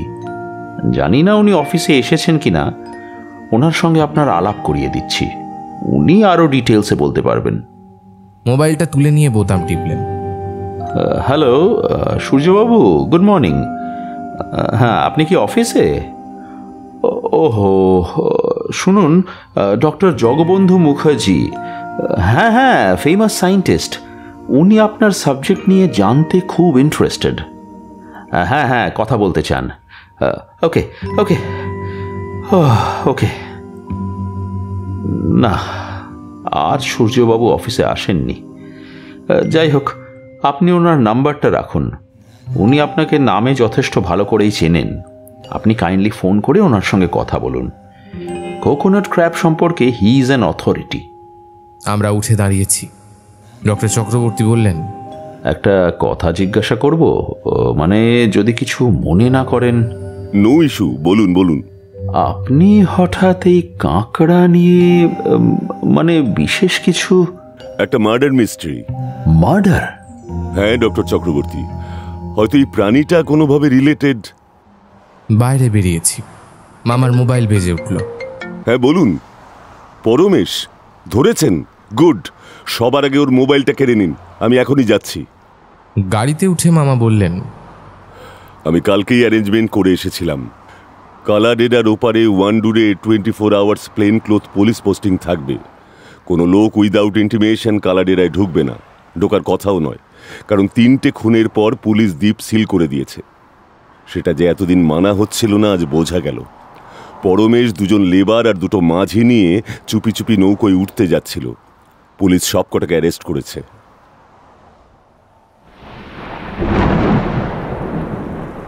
দুপুর থেকেই আকাশ কালো হয়েছিল। স্পিডবোট থেকে কালাডেরায় পা দিয়েছি, অমনি ঝমঝমিয়ে বৃষ্টি নামল। সঙ্গে এলোমেলো বাতাস, ছাতায় আটকাচ্ছে না। ভিজতে ভিজতে দৌড়লাম চালাঘরের দিকে। এখন সবে 3:30, অথচ এর মধ্যেই মনে হচ্ছে যেন সন্ধে। দ্বীপের জঙ্গলে ঘন ছায়া। যোগুমামা চিন্তিতভাবে বললেন, কতক্ষণ চলবে বুঝতে পারছি না। বেশিক্ষণ চললে আমাদের কাজের 12টা বেজে যাবে। পরমেশ চুপ করে পাশে দাঁড়িয়ে আছেন আউটপোস্টের ওসি যাদববাবুও। প্রবল বৃষ্টি হচ্ছে। হঠাৎ চোখে পড়ল দাওয়ার নিচে কাদা জলে দাঁড়া বেয়ে হাঁটছে 2-3টে শঙ্খ কাঁকড়া। মামা উবু হয়ে বসে নিবিষ্টভাবে ওদের গতিবিধি লক্ষ্য করছেন। পাড়ের কাছে পুলিশের স্পিডবোটটা হুড তুলে দিয়েছে। ভেতরে আরও 3 জন সশস্ত্র পুলিশ। বোট ঢেউয়ের ধাক্কায় দুলছে। ওয়ান্ডুর পুলিশ আউটপোস্টে 5 জন ট্রেসপাসারকে আটকে রাখা হয়েছিল। মামা পৌঁছে জিজ্ঞাসাবাদ শুরু করেন। ওদের হেড পরমেশ স্পষ্ট জানিয়ে দেয় মালিক বলেছিল, তাই ওরা বাগান পরিষ্কার করতে কালাডেরায় যাচ্ছিল। এর আগেও কয়েকবার গিয়েছিল, তবে থাকেনি। কাজ সেরে বিকেল বিকেল চলে এসেছে। তৎক্ষণাৎ যোগু মামা ফোন করেছেন ওদের মালিক দেবেশকে। সে প্রবলভাবে অস্বীকার করেছে। না না কাকু, ওরা ডাহা মিথ্যে কথা বলছে। পুলিশকে আমি জানিয়েছি। আমি চাই তাড়াতাড়ি সব মিটে যাক, আবার কাজ শুরু করি আমরা।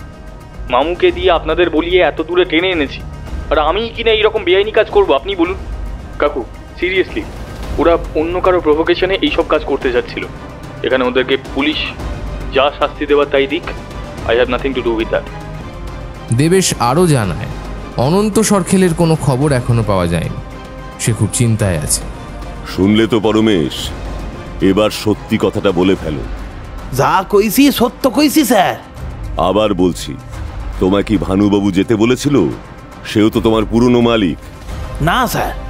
দেখো বাপু, পুলিশের কথা বার করার টেকনিক খুব খারাপ, হাড় গোড় ভেঙে দেবে। সে দিলে দিবে স্যার, মিশামিশি অপরের নামে দোষ দিব কেন? হ্যাঁ। মামা চুপ করে গেলেন। যাদবকে বললেন, 4 জনকে থানার লকআপে রাখো। পরমেশ শুধু থাকুক, ও আমাদের সঙ্গে যাবে কালাডেরা দ্বীপে। সে কি স্যার, সব জেনে শুনে দলের পান্ডাটাকে সঙ্গে নিয়ে যাবেন? তার চেয়ে স্যার ওকে আমাদের হাতে ছেড়ে দিন, দুটো ডান্ডা পড়লে সুরসুর করে সত্যিটা বেরিয়ে আসবে। সে অপশান তো আছেই যাদব, ও নিয়ে ভাববেন না। আমাদের মাথায় রাখতে হবে, পরমেশ কালাডেরা দ্বীপ আর আশেপাশের এলাকা হাতের তালুর মতো চেনে। সেই জন্যই ওকে নিয়ে যাচ্ছি। আমার কাছেও লাইসেন্সড রিভলভার আছে। বেগরবাই করলে কালাডেরায় 4 নম্বর লাশ পড়বে।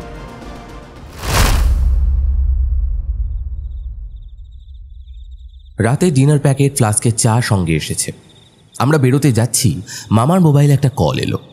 অচেনা নাম্বার। মামা আমার দিকে এগিয়ে দিলেন। হ্যালো, আমি কি জগবন্ধু মুখার্জির সঙ্গে কথা বলছি? না, আমি অর্ণব। আমায় বলতে পারেন? আচ্ছা বেশ, শুনুন তাহলে। আপনাদের বন্ধু অনন্তবাবুকে আমরা কিডন্যাপ করেছি। আপনারা কি ওকে ফিরে পেতে চান? নিশ্চয়ই চাই। বাহ, খুব ভালো। তবে এই কেসটা নিয়ে আর এগোবেন না। গেস্ট হাউসে ফিরে যান, ওকে আমরা ঠিক পৌঁছে দেব। আপনি কে? সেটা আপনার জানার দরকার নেই। লোকটাকে যদি সুস্থ শরীরে ফেরত পেতে চান, যা বলছি তাই করুন। বলেই ফোনটা কট করে কেটে দিল লোকটা। আমি হতভম্ব। মামাকে বললাম, কি আশ্চর্য, উনি গুরুত্বই দিলেন না। বললেন, দূর, অল বোগাস। নাম্বারটা যাদবকে দিয়ে দে, পুলিশ ঠিক লোকেট করে ফেলবে। এখন আমাদের আগে দরকার ডক্টর মাইতিকে। ওনার সঙ্গে ইমিডিয়েটলি বসতে হবে। কোকোনাট ক্র্যাব, শঙ্খ কর্কট, নেচারস পিকিউলিয়ার ক্রিয়েশন। দেখতে দেখতে আকাশ পরিষ্কার, রোদ বেরিয়ে পড়েছে। যাদব, বোট থেকে মালপত্র নামিয়ে আপনারা চলে যান। ডোন্ট ওয়ারি, কাল সকাল 8টা নাগাদ চলে আসবেন। আমরা এগিয়ে যাচ্ছি। সামনে পরমেশ, পেছনে যোগমামা আর আমি। দুজনেরই পায়ে হাঁটু পর্যন্ত রবারের গামবুট। পুলিশের কাছ থেকে নিয়েছি। কাদা জলে ছপছপ করছে। আবার চলেছি কালাডেরার অপর প্রান্তে। পরমেশ, বলেন স্যার। জানো তো, রাজায় রাজায় যুদ্ধ হয়, প্রাণ যায় উলু খাগড়ার। তুমি হচ্ছ উলু খাগড়া, কেউ তোমায় বাঁচাবে না। জানি স্যার। তবে বলছো না কেন? তুমি তো সব জানো।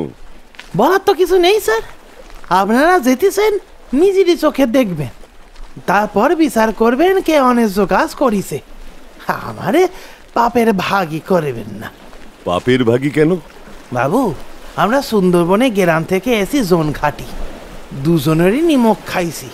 তবে হ্যাঁ, যা জিজ্ঞেস করবেন সত্যি কয়ে দেব। লোকটাকে ঠিকমতো মাপতে পারছি না, দার্শনিক না শয়তান। কাদা নালা বাঁচিয়ে দ্রুত হাঁটতে হাঁটতে শেষ প্রান্তে পৌঁছে গেছি। সামনে এদের রাত্রিবাসের সেই 8চালা ঘরটা। আসেন। পরমেশ দরজা খুলে দিল। ভেতরে বাঁশের খুঁটি দিয়ে তক্তপোষের মতো, তেলচিটে বিছানা পাতা, দেওয়ালে ঝুলছে দা, কুড়ুল, শাবল, মেঝেতে কয়েকটা খালি বোতল, পাশের খুপড়িটা রান্নাঘর, সরঞ্জাম রাখা, দুটো ছোট ছোট বস্তা, চাল আর ডাল, শুকনো সবজির টুকরো। পরমেশ, রান্নার উনুন কই? রান্না বাইরেই হতো স্যার, কাঠ জ্বালাইয়ে। ওই দেখেন মাটি দিয়ে গাঁথনি করা আছে। কি রান্না হতো? ভাত আর ডাল, আর সবজি বলতে লাবিয়া, বরবটির মতো, আর জাল ফেললে তো সাগরে অঢেল মাছ।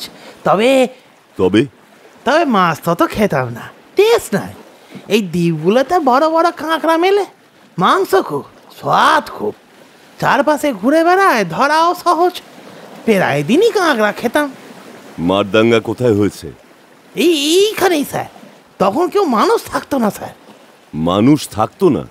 হ্যাঁ বাবু, দানও হয়েছে তো। আমার বলার দরকার নাই, আর একটু ঘুরলেই দেখতে পাবেন। কাল কিছু দেখেন নাই? হ্যাঁ হ্যাঁ দেখেছি, তবে ঠিকঠাক আন্দাজ করেছি কিনা জানার জন্যই তো তোমায় নিয়ে এলাম। এবার উপরে উঠবো তো? চলেন স্যার। টিলায় উঠছি তিনজন। রোদ মোড়ে এসেছে, সেই চাতাল। শেষ প্রান্তে টিনের চালাঘর, ছড়ানো ছেটানো বড় বড় মাটির জালা, ড্রাম, পাইপ, গোটানো রবারের নল, ভাঙাচোরা লোহার টুকরো। একদিকে ইঁটের গাঁথনি, তার পাশে কালচে কোনো পদার্থের স্তূপ। মামা এক খামচা তুলে শুঁকছেন। এখানে তোমরা কি করতে পরমেশ? আপনি বুঝে নেন স্যার, কি আর বলি। এইটা নারকেলের পচা গাদ, এটা চুল্লি নাকি? পরমেশ নীরব। মামা ইঁটের গাঁথনির পাশ দিয়ে দ্রুত ভেতরে ঢুকে গেলেন। পর মুহূর্তে বেরিয়ে এলেন, হাতে একটা চ্যাপটা বোতল, সাদা তরল ভর্তি। উল্লসিতভাবে চেঁচিয়ে উঠলেন, এই তো পেয়ে গেছি, ডেফিনিট প্রুফ। কি পর? মামা! স্যার! চকিতে কয়েকবার ছিটকে দাঁড়িয়ে পড়েছেন। একটা প্রকাণ্ড কেউটে গাঁথনির তলা থেকে বেরিয়ে সেই ফনা তুলেছে। মামার কেউটের মধ্যে ব্যবধান মাত্র 5 ফুট। ফনা লম্বায় 6 ফুট। একটু একটু দুলছে ফনাটা। ক্রূর চোখে সর্পরাজ তাকিয়ে আছে, চেরা জিভ মাঝে মাঝে বেরিয়ে আসছে। মামা মুহূর্তে স্ট্যাচু, কিছুটা দূরে আমি দরদর করে ঘামছি। গায়ের রং কালচে বাদামি, ফনায় বড় বড় চাকা, সাক্ষাৎ সমন। একটা ছোবল মানেই মৃত্যু। ঠিক যে অবস্থাতে ছিলেন ওই অবস্থায় আটকে আছেন মামা। পিন পরা নৈশব্দ। ডান হাতে তুলে ধরা বোতল, বাঁ হাতে নিচে। দম বন্ধ মুহূর্ত পার করে যাচ্ছে। 57, 58, 59। 1 মিনিট। সাপটা আস্তে আস্তে ফনা নামিয়ে নিল, সরসর করে ঢুকে গেল তার বাসস্থানে। একসঙ্গে সবার লম্বা নিঃশ্বাস পড়ল।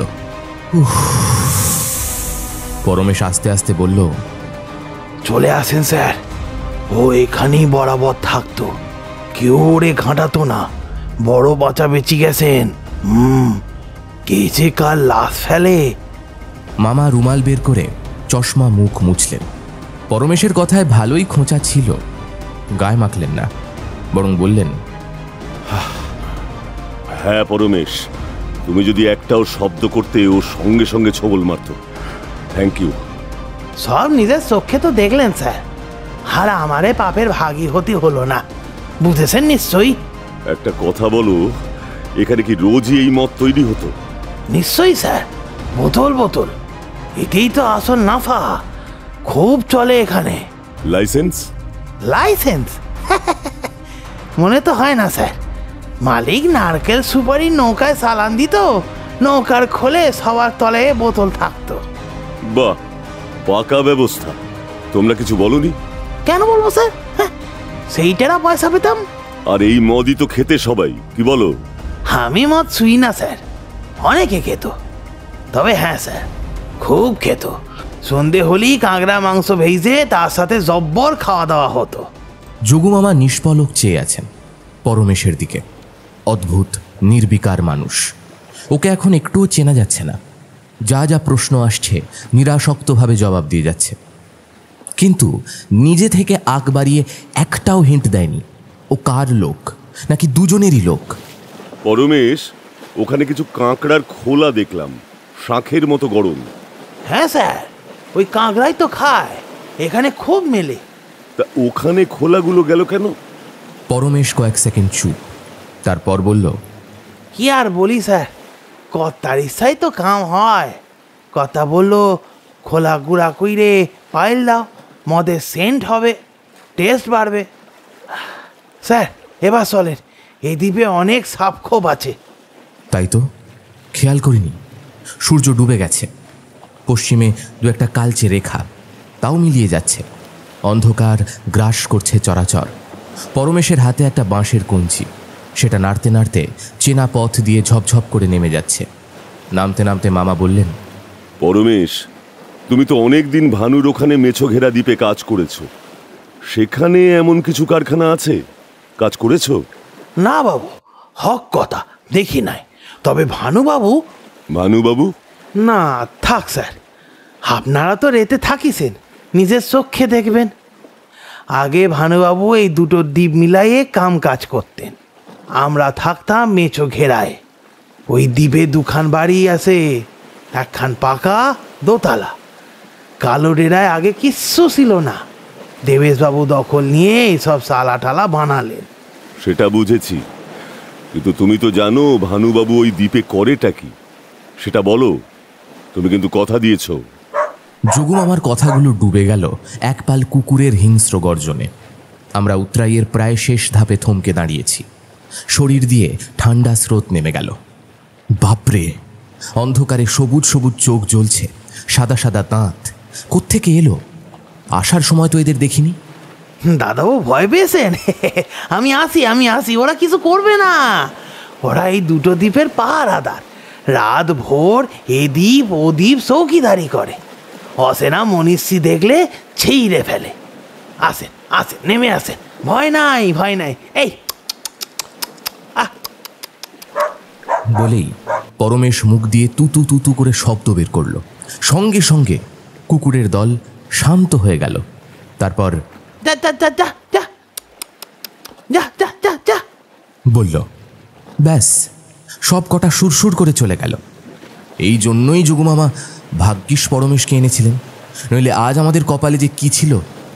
নিকষ অন্ধকার, ঝোপে ঝাড়ে জোনাকি উঠছে, আন্দামান সাগরের হু হু নোনা বাতাস। হাঁটতে হাঁটতে মামা বললেন, টুকলু, এবার ডক্টর মাইতিকে ফোন কর। মোবাইলের আলোতেই নোটবুকে লেখা নাম্বারগুলো টিপলাম। বাজছে। স্পিকার অন করে মামাকে দিলাম। ডক্টর মাইতি, আমি জগবন্ধু মুখার্জি, চিনতে পেরেছেন? হ্যাঁ, বলুন স্যার।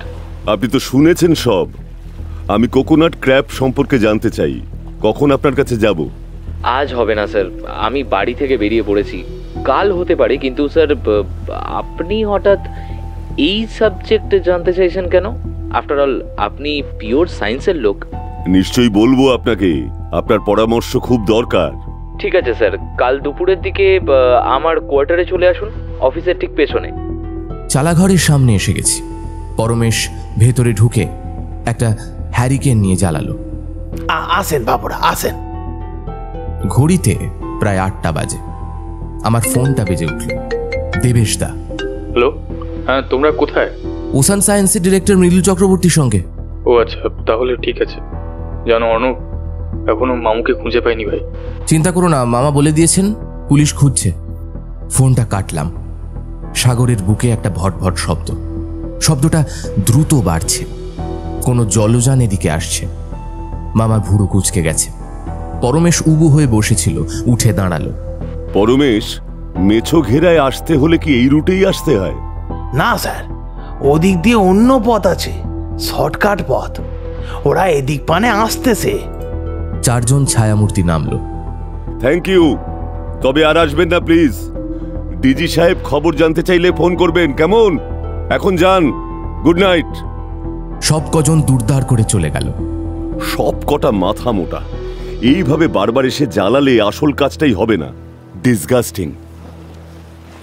8 চালা ঘর, একটা খাটিয়া, তার উপরে সঙ্গে আনা বেডশিট পেতে মামা ভাগ্নে পাশাপাশি শুয়ে আছে। পরমেশ বাইরে। মামা, এই পরমেশ লোকটা খুব অদ্ভুত না? অদ্ভুত কেন হবে? ওরা গরিব লোক, শুনলি তো, মেনল্যান্ড থেকে আসে। যে বেশি পয়সা দেয় তার কাছে জন খাটে। আজ ভানু, কাল দেবেশ, পরশু XYZ। কারো সঙ্গেই মেন্টাল অ্যাটাচমেন্ট নেই, তাই যা বলে সোজা সাপটা বলে। গ্রামের লোক, কিছু বেসিক ভ্যালুজ আছে। ও চায় ঠিকঠাক বিচার হোক, আবার দ্বীপে কাজ শুরু হোক। সময় বয়ে যাচ্ছে। কখন যেন চোখ দুটো লেগে এসেছিল। স্যার, হাসেন, দেখেন। ধর্মর করে উঠে বসেছি। ঘড়িতে রাত 10:30। সাবধানে আসেন স্যার, টর্চ খান জ্বালেন। খানিকটা পাড়ের দিকে এগিয়ে বেলাভূমি ধরে হাঁটছি পশ্চিম দিকে। আরেকটু এগোলেই সরু খাল, তার ওপারে মেছো ঘেরা।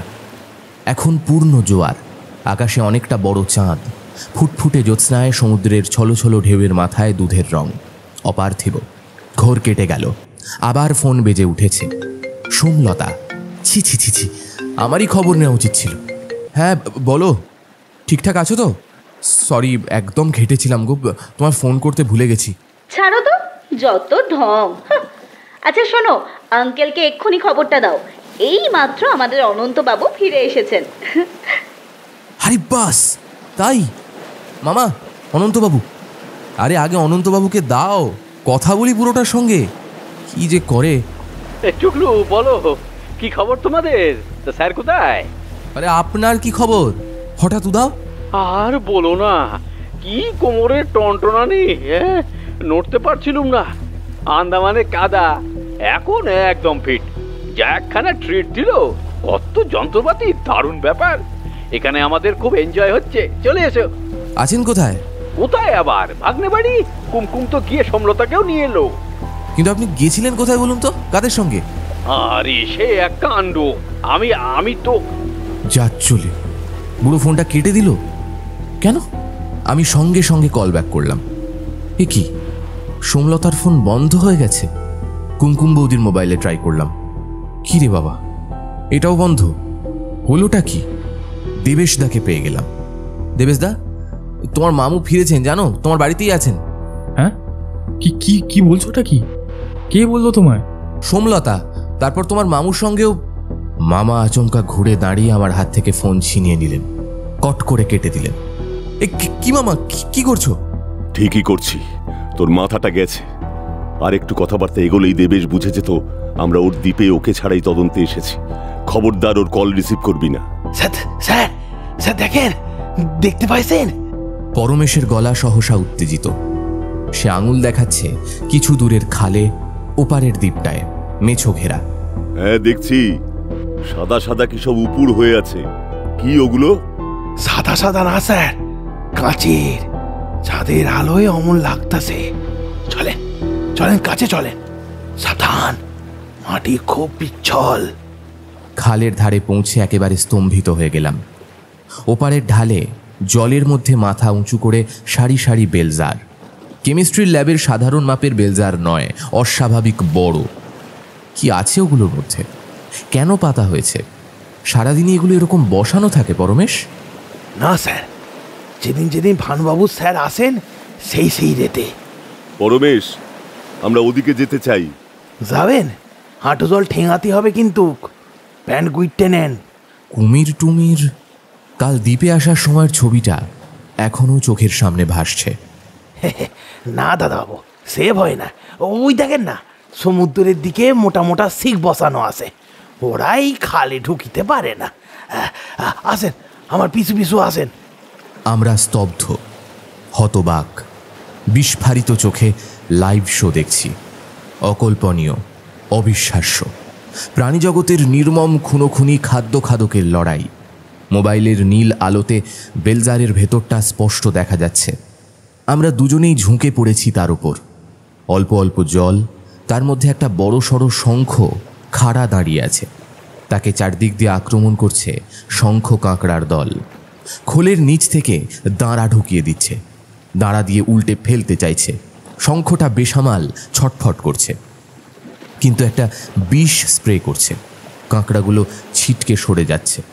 মাত্র কয়েক মুহূর্ত, আবার দ্বিগুণ বিক্রমে ঝাঁপিয়ে পড়ছে শঙ্খের ওপর। কাঁকড়াগুলো হিংস্র, মাংসাশী, শঙ্খকে ছাড়ছে না। একজনের বিপক্ষে এক দল। লড়াই চলতে চলতে শেষ সময় ঘনিয়ে এলো। আর পারছে না শঙ্খ। দাঁড়ার আক্রমণে সে গড়িয়ে পড়ল। শরীরটাকে যতদূর সম্ভব সংকুচিত করে খোলসের মধ্যে ঢুকিয়ে নিয়েছে। বাঁচার শেষ চেষ্টা। শঙ্খ কাঁকড়াগুলো ওর খোলসের ওপর চেপে বসেছে। চতুর্দিক থেকে দাঁড়া ঢুকিয়ে দিয়েছে ওর নরম মাংসে। টেনে টেনে ছিঁড়ে ছিঁড়ে মাংস খুবলে আনছে। শঙ্খটা নিষ্পন্দ হয়ে গেল। কাঁকড়াগুলো ওর খোলের ভেতরে দাঁড়া ঢুকিয়ে মাংস খেয়েই চলেছে। ফাঁকা খোলটা পড়ে থাকলো। বিভৎস। ন্যাশনাল জিওগ্রাফিক চ্যানেলে কিছুকাল আগে দেখা সিংহ ফ্যামিলির সঙ্গে একটা বাইসনের যুদ্ধ মনে পড়ে যাচ্ছে। বেলজারের মধ্যে আরও 2-4টে শঙ্খের শূন্য খোলস পড়ে আছে। তার মানে আমরা আসার আগে এমন আরও খুনোখুনি হয়ে গেছে। কাঁকড়াদের ভুক্তাবশেষ একটুও পড়ে নেই। ডক্টর মুখার্জি স্যার, নমস্কার। চমকে উঠেছি। লাইভ শো দেখতে দেখতেই এমন বাহ্যজ্ঞান লুপ্ত হয়ে পড়েছিলাম, কখন যে উনি এসে দাঁড়িয়েছেন খেয়াল করিনি। সৌম্যদর্শন মানুষ, বয়স 40-এর আশেপাশে, মুখে স্মিত হাসি, পরনে প্যান্ট আর বুশ শার্ট। পাশে 3 জন বলিষ্ঠ শরীরের মানুষ। দেখলেই বোঝা যাচ্ছে ওরা পরমেশের মতোই লেবার শ্রেণীর। কিছু দূরের দোতলা বাড়িতে আলো জ্বলে উঠেছে, অন্ধকারে ঝলমল করছে। আমরা যখন খাল পেরিয়ে এদিকে আসি তখন কোথাও আলোর চিহ্ন ছিল না। ভদ্রলোক ফের বললেন, আর ওয়েট করতে পারলাম না স্যার। আমি কি কাজ করছি নিজের চোখে দেখতে দেখতে এত দূর কষ্ট করে চলে এলেন, তা কি বুঝলেন স্যার? আমি আগেই আন্দাজ করেছিলাম। কি স্যার? আপনি doctor Surya Maity. Thank you sir. আপনাকে নিশ্চয়ই দেবেশ বাবু, দেবেশ সাহা পাঠিয়েছে? না, কেন বলুন তো? ভানু বলছিল দেবেশ বাবুর মামার বন্ধু আপনি, সেই নাকি উদ্যোগ নিয়ে আপনাদের সবাইকে আন্দামান নিয়ে এসছে। ঠিকই বলেছে ভানু, কিন্তু দেবেশ এনেছে বলেই তার হয়ে উমেদারি করব এটা আমার প্রিন্সিপাল নয়। আমার কাজ সত্যিটা খুঁজে বের করা। তাতে যদি আমার নিজের লোক দোষী প্রমাণিত হয়, আমি তাকে ছেড়ে কথা বলি না। জাগে, মনে হয় কালাডেরা দ্বীপে কি ঘটেছিল আপনি জানেন? হ্যাঁ স্যার, শুনেছি। আপনি কি স্যার একবার আমার এখানে আসবেন? খুব ভালো হয়, তাহলে আপনাকে সবটা দেখাতে পারবো। নিশ্চয়ই, চলুন। সেই জন্যই তো আসা। এটা বোধহয় আপনার ল্যাবরেটরি, তাই তো? ইলেকট্রিসিটি আছে? হ্যাঁ স্যার, ওয়ান্ডুর থেকে পোস্ট বসিয়ে টেনে এনেছি। পরমেশ কালাডেরায় ফিরে গেছে। আমরা বসে আছি সূর্য মাইতির ল্যাবরেটরি কাম অফিসে। আসার পথে দেখে এসেছি অনেক কিছু। খালের পাড়ে প্রায় 50টা স্পেশাল বেলজা, একটা কাঁচের ঘর ভর্তি শঙ্খ, কর্কট বা কোকোনাট ক্র্যাব। কৃত্রিম পরিবেশ তৈরি করা হয়েছে। আরেকটা চেম্বারে আবার তাদের প্রজনন হচ্ছে। একটায় রাখা হয়েছে খুদে খুদে শিশু কাঁকড়াদের। অদ্ভুত দেখতে। একটা বিশাল অ্যাকোরিয়াম, সেখানে প্রচুর অরিজিনাল শঙ্খ ভেসে বেড়াচ্ছে। ওদের দেখা মাত্র শরীরটা গুলিয়ে উঠল। কিছুক্ষণ আগে দেখা দৃশ্যটা মনে পড়ে গেছে। ডক্টর মাইতি, আমার কিছু প্রশ্ন আছে, কৌতূহলও বলতে পারেন। কফির কাপে চুমুক দিয়ে যোগুমামা বললেন, পরপর বলি, কেমন? নিশ্চয়ই স্যার, বলুন। আপনি কি প্রথম থেকেই কোকোনাট ক্র্যাব নিয়ে রিসার্চ করছিলেন? কবে থেকে শুরু করেছিলেন? ঘড়ির দিকে তাকালাম। রাত 11টা। সূর্যবাবুর খাস লোক কানাই ফ্লাস্ক ভর্তি কফি দিয়ে গেছে। এখনও সেই শুধু জেগে আছে। বাকি লেবাররা শুতে চলে গেছে। দ্বীপভূমি নিঝুম, নিস্তব্ধ। মাঝে মাঝে 2-একটা কুকুরের চিল চিৎকার। ডক্টর মাইতি কয়েক সেকেন্ড সময় নিলেন, তারপর বললেন, স্যার, জুওলজিতে আমার পিএইচডি ক্র্যাবদের ওপরে। অ্যাজ আ হোল এই ক্রিয়েচারটা খুব ইন্টারেস্টিং। এত ভ্যারাইটি, এত স্পেসিস, এদের বিহেভিয়ারাল প্যাটার্নটা নানান রকম। আন্দামানের ওশান সায়েন্সে সিনিয়র সায়েন্টিস্ট পোস্টে জয়েন করেছি প্রায় 5 বছর আগে। সেই সময় হ্যাভলক আইল্যান্ডে বেড়াতে গিয়েছিলাম। রাধানগর বিচে প্রথম চাক্ষুষ করলাম এই অদ্ভুত প্রাণীটিকে। সি বিচের নারকেল বাগানের মধ্যে হেঁটে যাচ্ছিল। আমি হঠাৎ দেখে শঙ্খ বলে ভুল করেছিলাম, তারপর চিনতে পারলাম। সেই থেকে বলতে পারেন ওর ভালোবাসায় পড়ে গেলাম। তখন থেকেই শাক, কাঁকড়া যেখানে দেখতে পাই আমি নিয়ে আসি। ডিপার্টমেন্টের ল্যাবরেটরির অ্যাকোয়ারিয়ামে রেখে দিই, ডিটেক্ট করি। যেখানে যা ইনফরমেশন পাই পড়ে ফেলি। এই সময় একটা কাজে আমায় লিটন আন্দামানে যেতে হয়। আমাদের ডিপার্টমেন্টে একজন অঙ্গি আদিবাসী পিয়নের চাকরি করে, সে আমার সঙ্গে যায়। ওর অনুরোধে আর আমার কৌতূহলে একদিন ওর গ্রামের বাড়িতে আমায় কাটাতে হয়েছিল। সেই সময় লক্ষ্য করি ওর বাবার চোখে ছানি, কিন্তু অপারেশন করাচ্ছে না। তার বদলে মাঝে মাঝে একটা রস ফোটা ফোটা চোখে দিচ্ছে। আমার সঙ্গী বলল বাবার ছানি আস্তে আস্তে ক্লিয়ার হয়ে যাচ্ছে। অঙ্গি বলে ওটা ওদের টোটকা দাওয়াই। শঙ্খ কাঁকড়া আর অরিজিনাল শঙ্খের মাংস মিশিয়ে ওরা পেস্ট তৈরি করে। তারপর অল্প জলে একটু সিদ্ধ করে রসটা ছেঁকে নিয়ে চোখে দেয়। এতে শুধু ছানি নয়, চোখের অন্যান্য অসুখও নাকি কমে যায়। একেবারে অব্যর্থ। ইন্টারেস্টিং। হ্যাঁ স্যার। এর পরপর একদিন ভানুবাবুর সঙ্গে আলাপ হয়। উনি সরকারি কন্ট্রাক্টর, ডিপার্টমেন্টের কিছু ফার্নিচার বানাবার ছিল, তাই এসেছিলেন। আমার কথা শুনে খুব এক্সাইটেড হন, সঙ্গে সঙ্গে বলে চলে আসুন, আমার দুটো দ্বীপ আছে, সেখানে রিসার্চ করুন। এবং সেই আমার রিসার্চ শুরু। প্রায় 3 বছর হয়ে গেছে। ফল পেয়েছেন? পাবো, নিশ্চয়ই পাবো। প্রথমে শঙ্খ আর কাঁকড়ার মধ্যে হাইব্রিড করানোর চেষ্টা করলাম, কিন্তু মোলাক্সটা আর কাঁকড়া আর্থ্রোপোডা হলো না। তারপর জেনেটিক ইঞ্জিনিয়ারিং সারভাইভ করলো না। মোলাস্কার জিন আর্থ্রোপোডা অ্যাকসেপ্ট করলো না। তারপর এই প্রিমিটিভ পদ্ধতি, কাঁকড়াকে শঙ্খের মাংস খাওয়ানো, এতে কিন্তু কাজ হচ্ছে। রিসেন্টলি 2-1 জন আই পেশেন্টের ওপর ট্রাই করেছি, গুড রেজাল্ট। এতে কন্টিনিউয়াস শঙ্খের মাংস খাওয়াতে খাওয়াতে নিউ জেনারেশন কাঁকড়াগুলোর জিন পাল্টে যাচ্ছে, আর সংখ্যাতেও বাড়ছে খুব তাড়াতাড়ি। তবে ফ্লেক্স কাঁকড়াটারও পাল্টে যাচ্ছে। সাধারণ কাঁকড়ার মাংস এমনিতেই সুস্বাদু ও উত্তেজক, এবং এই কাঁকড়াগুলোর মাংস আরও সুস্বাদু, আরও বেশি উত্তেজক। একটু বেশি পরিমাণে খেলে শরীর গরম হয়ে ওঠে, গা দিয়ে হালকা বের হয়। আমি নিজে খেয়ে দেখেছি sir. Yeah, here lies the point. আমার প্রশ্নের জবাব পেয়ে গেছি।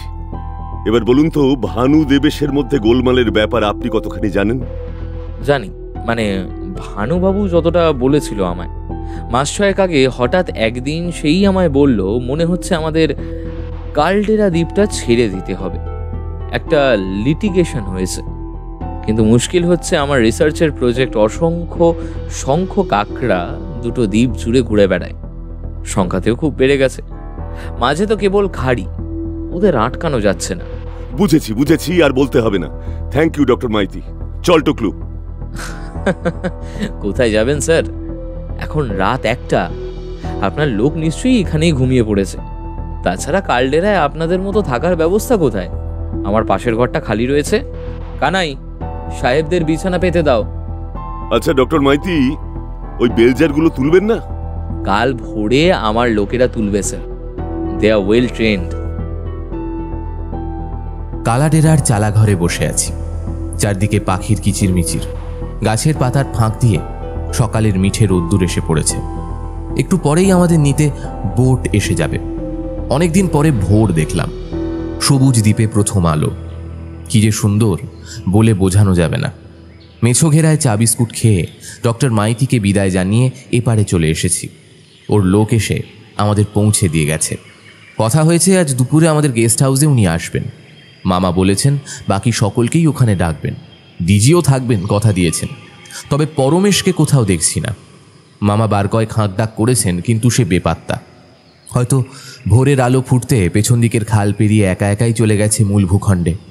যোগু মামা অনেকক্ষণ পরে একটা সিগারেট ধরিয়েছেন। বললেন, পুরোটাই ফ্যামিলি ম্যাটার। বুড়োটা ঢুকে আরো জটিল করে দিয়েছে।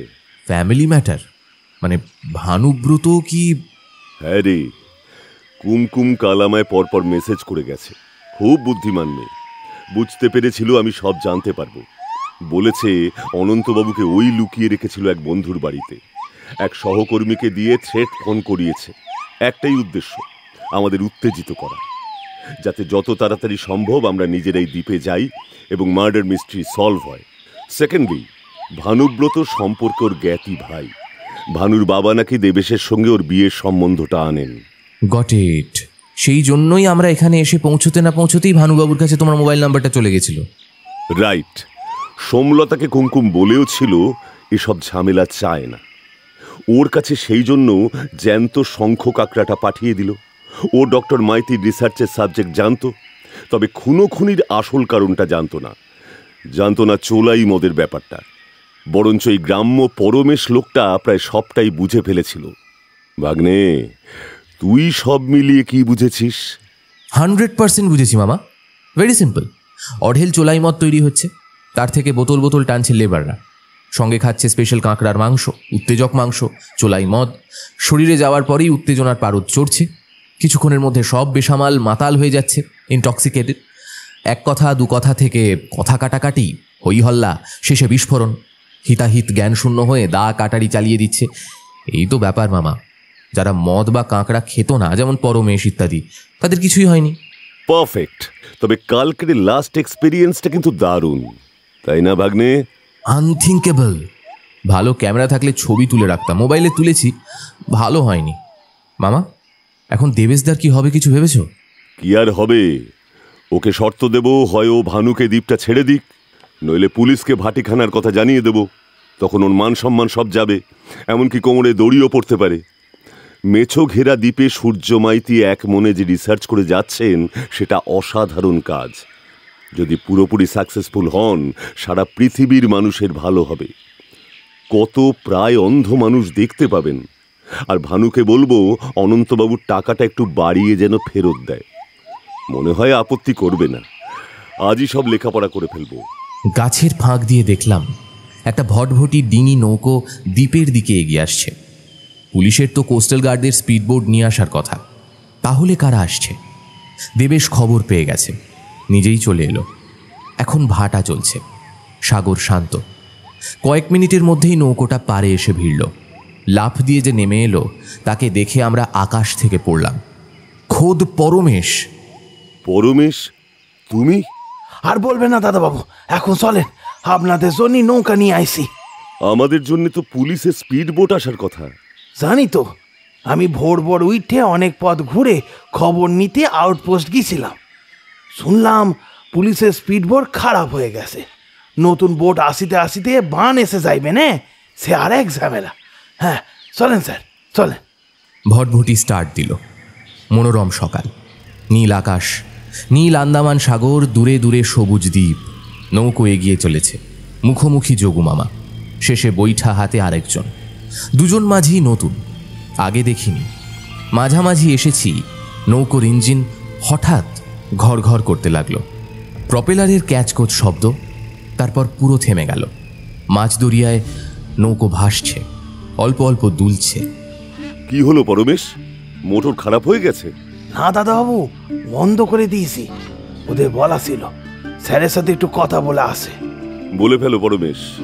স্যার, শেষ পর্যন্ত কি বিচার করলেন? হ্যাঁ, দোষ কে করিছে? তুমি সব জানো পরমেশ। দেবেশ আমার লোক বলে সে পার পাবে না, তাকে দ্বীপটা ভানুকে দিয়ে দিতে হবে। বেশ বেশ, বড় ন্যায্য কথা। কিন্তু আমাদের কি হবে স্যার? তোমাদের আর কি হবে? আগে যেমন ভানুর ওখানে কাজ করতে করবে, আমি বলে দেব তোমাদের যাতে না ছাড়ায়। সে তো নিশ্চয়ই স্যার, ময়না করি। দেবেশ যা দিত তাই দেবে।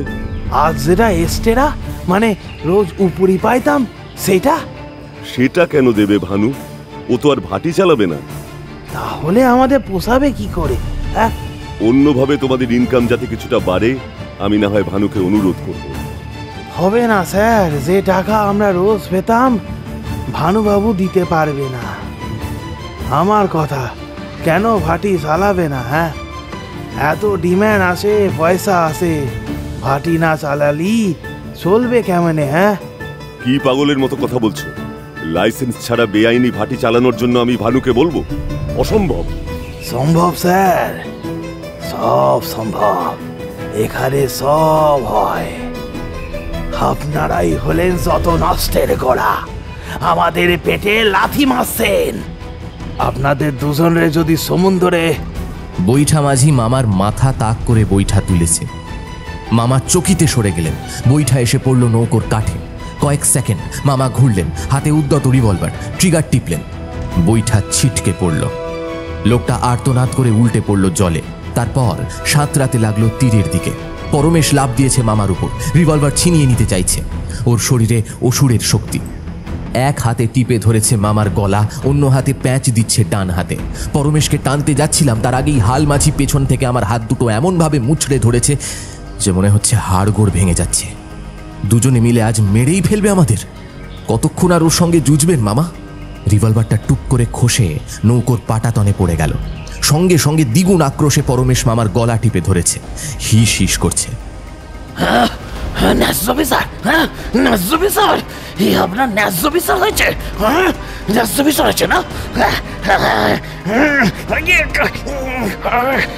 মামার চোখ ঠিকরে বেরিয়ে আসছে।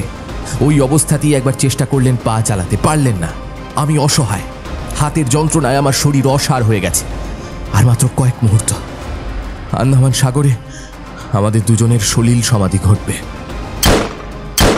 পরপর দুটো গুলির শব্দ। পরমেশের শরীর উল্টে পড়ল আমার গায়ের ওপর। অনেকটা দূরের স্পিডবোট থেকে নিখুঁত লক্ষ্যে গুলি ছুঁড়েছেন ওসি যাদববাবু। হালমাঝিটা মুহূর্তে আমায় ছেড়ে দিল, ঝাঁপ দিল সমুদ্রের জলে। স্পিডবোট এসে ভিড়ল নৌকোর কাছে। জলের ধাক্কায় আমাদের নৌকো উথাল পাথাল নাচছে, যে কোনো মুহূর্তে উল্টে যাবে। সেটা হলো না। দুজন দক্ষ কোস্টাল গার্ড লাফ দিয়ে উঠল নৌকোয়। হাল ঘোরাতেই মোটর চালু হয়ে গেল। যাদববাবু উঠে পড়েছেন।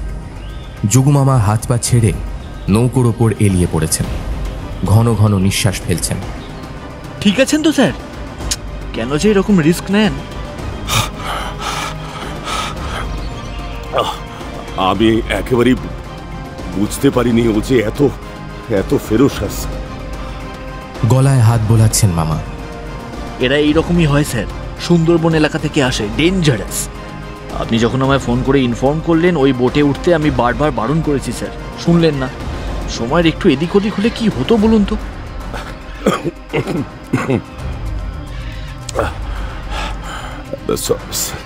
সরি যাদব। ওই ওই লোকটা যে ঝাঁপ দিল, আমার লোক ধরে ফেলবে স্যার। এইটুকু তো ল্যান্ড, যাবে কোথায়? নয়তো ইস, দেখুন স্যার। কিছু দূরে জলের মধ্যে তোলপাড়, ঘূর্ণি, আর্তনাদ। জল রক্তে লাল হয়ে গেছে। একটা মানুষের মাথা একবার উঠল, তারপরেই ডুবে গেল। কুমিরে টেনে নিল স্যার। এ বড় ভয়ঙ্কর দ্বীপ। মামা দীর্ঘশ্বাস ফেললেন, শ্বাস নিয়ে বললেন, পরমেশ? না sir, then and there finished. শেষ পর্যন্ত কিছুতেই পরমেশকে বুঝে উঠতে পারলাম না। ওর ক্ষেত্রে কোনো যুক্তি খাটছে না। যদি আমাদের মারতেই চাইতো তবে কাল দ্বীপেই দুবার সুযোগ পেয়েছিল। সাপ আর কুকুর বাহিনী, দুবারই ওর জন্য আমরা বেঁচে গেছি। তাহলে ও কি ন্যায্য বিচারের শেষ দেখার জন্য অপেক্ষা করছিল? জানি না, আর জানাও যাবে না।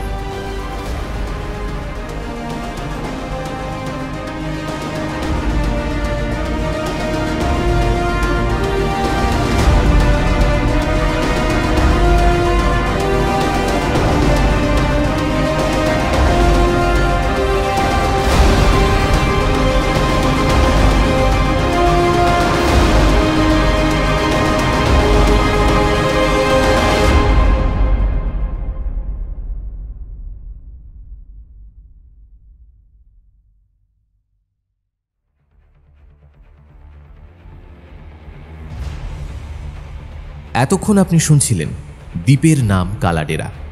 রচনা ত্রিদীপ কুমার চট্টোপাধ্যায়। গল্প পাঠ, গল্পের সূত্রধার এবং টুকলুর ভূমিকায় ছিলাম আমি সায়ন্তন। যোগুমামার ভূমিকায় ছিলেন শ্রী নরেন ভট্টাচার্য। অনন্তবাবুর ভূমিকায় ছিলেন পার্থ মুখার্জি। অন্যান্য চরিত্রে আমার সাথে ছিল তৃষা, আর্য, ঋদ্ধি, ইন্দ্রনীল, সৌরভ, রুভিনা, রৌনক, নীল এবং সৌমদ্বীপ। গল্পের নাট্যরূপ নির্মাণে ছিল অনিন্দিতা। গল্পের শব্দ সংযোজনে ছিল রণজয়। আবহ সঙ্গীত স্পেশাল এফেক্টসে ছিল শঙ্খ ও আর্য। এই গল্পের প্রচ্ছদ নির্মাণে ছিল পিক্সেলেট থেকে সৌভিক। কেমন লাগলো আজকের গল্পটা? যদি গল্পটা আপনাদের ভালো লেগে থাকে অবশ্যই ভিডিওটিকে একটি লাইক করে দেবেন, চ্যানেলটা সাবস্ক্রাইব করতে ভুলবেন না, বেল আইকনে ক্লিক করে দেবেন সমস্ত গল্পের আপডেট এবং নোটিফিকেশনস সবার আগে পাওয়ার জন্য। দেখা হবে আপনাদের সাথে আগামী পর্বে আরও একটি নতুন ভিন্ন স্বাদের গল্প নিয়ে। সবাই ভালো থাকবেন। নমস্কার, শুভরাত্রি।